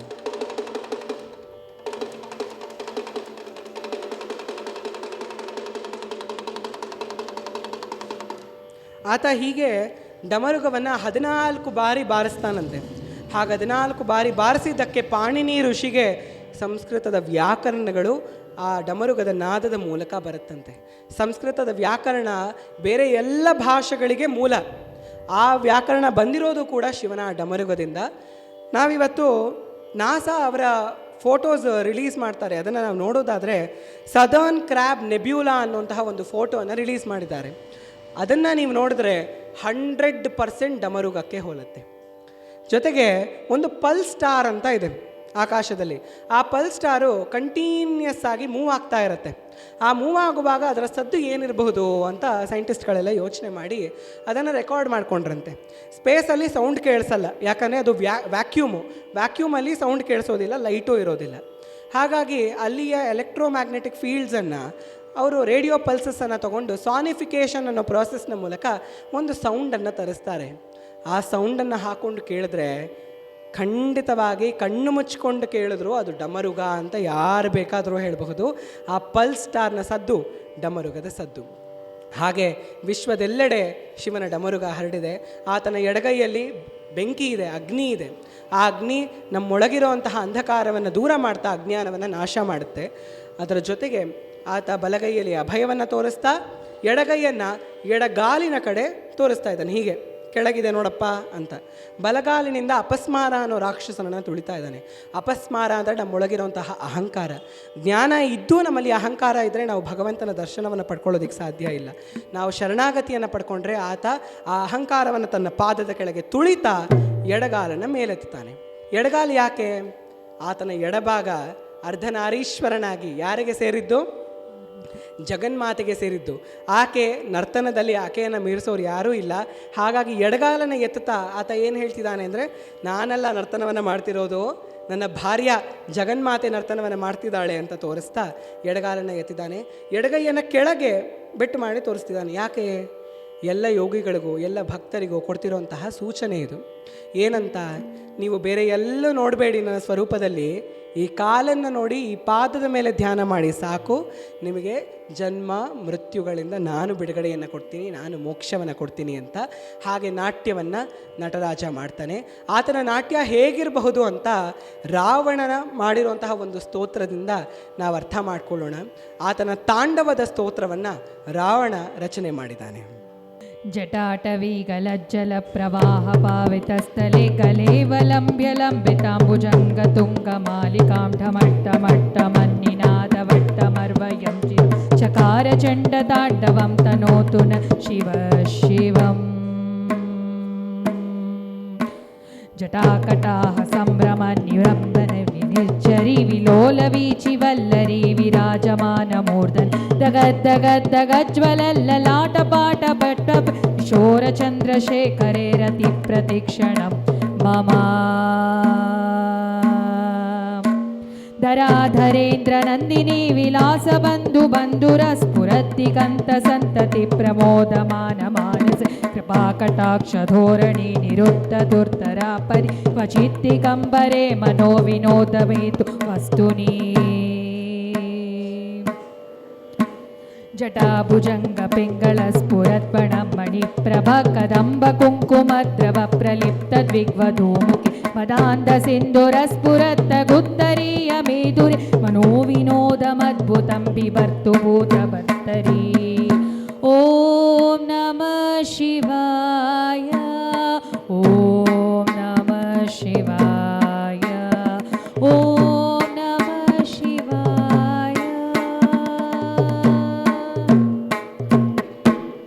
ಬೋಲೋ ಶಂಭು ಮಹಾದೇವ್ ಕಿ. ಜೈ. ಕಾಶಿಯಿಂದ ಪ್ರಯಾಣವನ್ನು ಶುರು ಮಾಡಿದ್ವಿ. ಇವಾಗ ಮತ್ತೆ ಕಾಶಿಗೆ ಹೋಗೋಣ.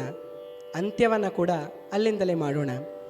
ಕಾಶಿಗೆ ಹೋದರೆ, ಕಾಶಿಗೆ ಪ್ರಯಾಣ ಮಾಡಿದರೆ ನಿಮ್ಮಲ್ಲಿ ಸಾಕಷ್ಟು ಜನಗಳಿಗೆ ಇದು ಗೊತ್ತಿರುತ್ತೆ. ಎಲ್ಲ ಭಕ್ತರು ಒಂದು ನಿಯಮವನ್ನು ಪಾಲನೆ ಮಾಡ್ತಾರೆ. ಕಾಶಿಯಲ್ಲಿರೋ ಗಂಗಾಜಲವನ್ನು ತಗೊಂಡು ರಾಮೇಶ್ವರದಲ್ಲಿರೋ ಲಿಂಗದ ಮೇಲೆ ಅಭಿಷೇಕ ಮಾಡ್ತಾರೆ. ಇದು ನಾವೆಲ್ಲರೂ ಆಚರಿಸ್ಕೊಂಡು ಬಂದಿರುವಂತಹ ಪದ್ಧತಿ. ಹಾಗೆ ಒಂದಷ್ಟು ಜನ ಋಷಿಮುನಿಗಳು ಕಾಶಿಗೆ ಹೋಗ್ತಾರಂತೆ. ಕಾಶಿಗೆ ಹೋಗಿ ಅಲ್ಲಿಯ ಗಂಗಾಜಲವನ್ನು ತಗೊಂಡು ಅವರು ರಾಜಸ್ಥಾನದ ಮೂಲಕ ವಾಪಸ್ ಬರ್ತಾ ಇರ್ತಾರಂತೆ. ಹಾಗೆ ಬರುವಾಗ ರಾಜಸ್ಥಾನದಲ್ಲಿ ನಮಗೆ ಗೊತ್ತು, ಮರುಭೂಮಿ, ಒಂಟೆಗಳ ಮೇಲೆ ಎಲ್ಲರೂ ಸವಾರಿ ಮಾಡೋದು. ಹಾಗೆ ಹೋಗ್ತಿರುವಾಗ ಒಂದು ಒಂಟೆ ಅವ್ರಿಗೆ ಕಾಣಿಸತ್ತಂತೆ. ಸಿಕ್ಕಾಪಟ್ಟೆ ಬಾಯಾರಿಕೆಯಿಂದ ಬಳಲ್ತಾ ಇರತ್ತಂತೆ. ಅದಕ್ಕೆ ಹೇಳೋದಕ್ಕೂ ಶಕ್ತಿ ಇಲ್ಲ, ತ್ರಾಣ ಇಲ್ಲ ಅದರ ಮೈಯಲ್ಲಿ. ಆದರೆ ಅದಕ್ಕೆ ತುಂಬ ಬಾಯಾರಿಕೆ ಆಗ್ತಾ ಇದೆ, ನೀರು ಎಲ್ಲೂ ಇಲ್ಲ. ಮರುಭೂಮಿಯಲ್ಲಿ ಎಲ್ಲಿ ಸಿಗತ್ತೆ ನೀರು? ನೀರಿದೆ ಅಂತ ಕಾಣಿಸಿದ್ರು ಅದು ಮಿರಾಜ್ ಆಗಿರುತ್ತೆ, ಅಲ್ಲಿ ನೀರಿರಲ್ಲ, ನಮ್ಮ ಭ್ರಮೆ ಆಗಿರುತ್ತೆ. ಹಾಗಿರುವಾಗ ಆ ಒಂಟೆ ತುಂಬ ನಿಶ್ಶಕ್ತವಾಗಿ ಅಲ್ಲಿ ಕೂತಿದೆ, ಸಹಾಯ ಬೇಡ್ತಾ ಇದೆ. ಎಲ್ಲ ಋಷಿಗಳು ನೋಡ್ತಾರಂತೆ, ಏನೋ ಆಗತ್ತೆ, ದೇವರು ನೋಡ್ಕೋತಾನೆ ಅಂತ ಹೊರಟು ಹೋಗ್ತಾರಂತೆ. ಒಬ್ಬರು ಮಾತ್ರ ಅವರ ಬಳಿ ಗಂಗಾಜಲ ಇರುತ್ತಲ್ಲ, ಅದನ್ನೇ ಆ ಒಂಟೆಗೆ ಧಾರೆ ಎರೆದು ಬಿಡ್ತಾರಂತೆ. ಆ ಒಂಟೆಯ ಬಾಯಾರಿಕೆಯನ್ನು ನೀರಿಸ್ತಾರಂತೆ, ನೀರು ಕೊಟ್ಟು ಅದನ್ನು ಈಗಿಸ್ತಾರಂತೆ. ಆಗ ಬೇರೆ ಋಷಿಮುನಿಗಳೆಲ್ಲ ಆಡ್ಕೊಳ್ತಾರೆ, ಏನಯ್ಯ ಇದು, ಕಾಶಿಯಿಂದ ಗಂಗಾಜಲವನ್ನು ತೊಗೊಂಡು ಬಂದೆ, ಎಷ್ಟು ಕಷ್ಟಪಟ್ಕೊಂಡು ತೊಗೊಂಡು ಹೋಗ್ತಾ ಇದ್ದೀವಿ, ರಾಮೇಶ್ವರಂಗೆ ಹಾಕಬೇಕು, ನೀನು ನೋಡಿದ್ರೆ ಯಾವುದೋ ಪ್ರಾಣಿಗೆ ಹಾಕ್ಬಿಟ್ಟಿಯಲ್ಲಯ್ಯ ಅಂತ. ಆವಾಗ ಆ ಮನುಷ್ಯ ಏನು ಹೇಳ್ತಾನೆ ಅನ್ನೋದನ್ನು ನಾವು ಬದುಕಿರೋವರೆಗೂ ನೆನ್ಪಿಟ್ಕೊಳ್ಬೇಕು. ರಾಮೇಶ್ವರದಲ್ಲಿ ಇರೋದು ಶಿವನ ಒಂದು ಲಿಂಗ ಮಾತ್ರ. ಆದರೆ ಈ ಪ್ರಾಣಿಯಲ್ಲಿ ಸಾಕ್ಷಾತ್ ಶಿವ ನೆಲೆಸಿದ್ದಾನೆ, ಪಶುಪತಿನಾಥನಾಗಿ. ಈ ಪಶುವಿನ ಒಳಗೆ ರಾಮೇಶ್ವರನೇ ಇದ್ದಾನೆ. ಅದನ್ನು ಸಾಯೋದಕ್ಕೆ ಬಿಟ್ಟು ಅಲ್ಲಿ ಹೋಗಿ ನೀರು ಸುರಿಯೋದ್ರಲ್ಲಿ ಅರ್ಥವೇ ಇಲ್ಲ. ಹಾಗಾಗಿ ನಾನು ಅದರ ಬಾಯಾರಿಕೆಯನ್ನು ಈಗಿಸೋದು, ಅಲ್ಲಿ ಅಭಿಷೇಕ ಮಾಡೋದಕ್ಕಿಂತ ಹೆಚ್ಚು ಅಂತ ತಿಳಿದು ಅದರ ಬಾಯಾರಿಕೆಯನ್ನು ಈಗಿಸಿ ರಾಮೇಶ್ವರನಿಗೆ ಅರ್ಪಣೆ ಆಗಲಿ ಅಂತ ಬೇಡ್ಕೊಂಡೆ ಅಂತ ಹೇಳ್ತಾರೆ. ಮಧ್ವಾಚಾರ್ಯರು ತಾತ್ಪರ್ಯ ನಿರ್ಣಯದಲ್ಲಿ ಇದನ್ನು ಹೇಳ್ತಾರೆ. ದೇವರು, ಈಶ್ವರ ಯಾವಾಗ ಸಂತುಷ್ಟನಾಗ್ತಾನೆ ಅಂದರೆ ತಸ್ಯ ಪ್ರಾಣ್ಯುಪಕಾರೇಣ ಸಂತುಷ್ಟೋ ಭವತೀಶ್ವರ ಅಂತ ಹೇಳ್ತಾರೆ. ಯಾವಾಗ ಪ್ರಾಣಿಗಳಿಗೆ ಉಪಕಾರವನ್ನು ಮಾಡ್ತಿರೋ ಆವಾಗಲೇ ಪಶುಪತಿನಾಥನಾದ, ಎಲ್ಲ ಪ್ರಾಣಿಗಳಿಗೆ ನಾಥನಾದ ಈಶ್ವರ ನಮ್ಮ ಮೇಲೆ ಸಂತುಷ್ಟಿಯನ್ನು ತೋರಿಸೋದಕ್ಕೆ ಸಾಧ್ಯ. ಹಾಗಾಗಿ ಎಲ್ಲರ ಮೇಲೂ ಕೂಡ ದಯೆಯನ್ನು ತೋರಿಸ್ತಾ ಸರ್ವೇ ಜನ ಸುಖಿನೋ ಭವಂತು. ಸರ್ವಂ ಶ್ರೀಕೃಷ್ಣಾರ್ಪಣಮಸ್ತು.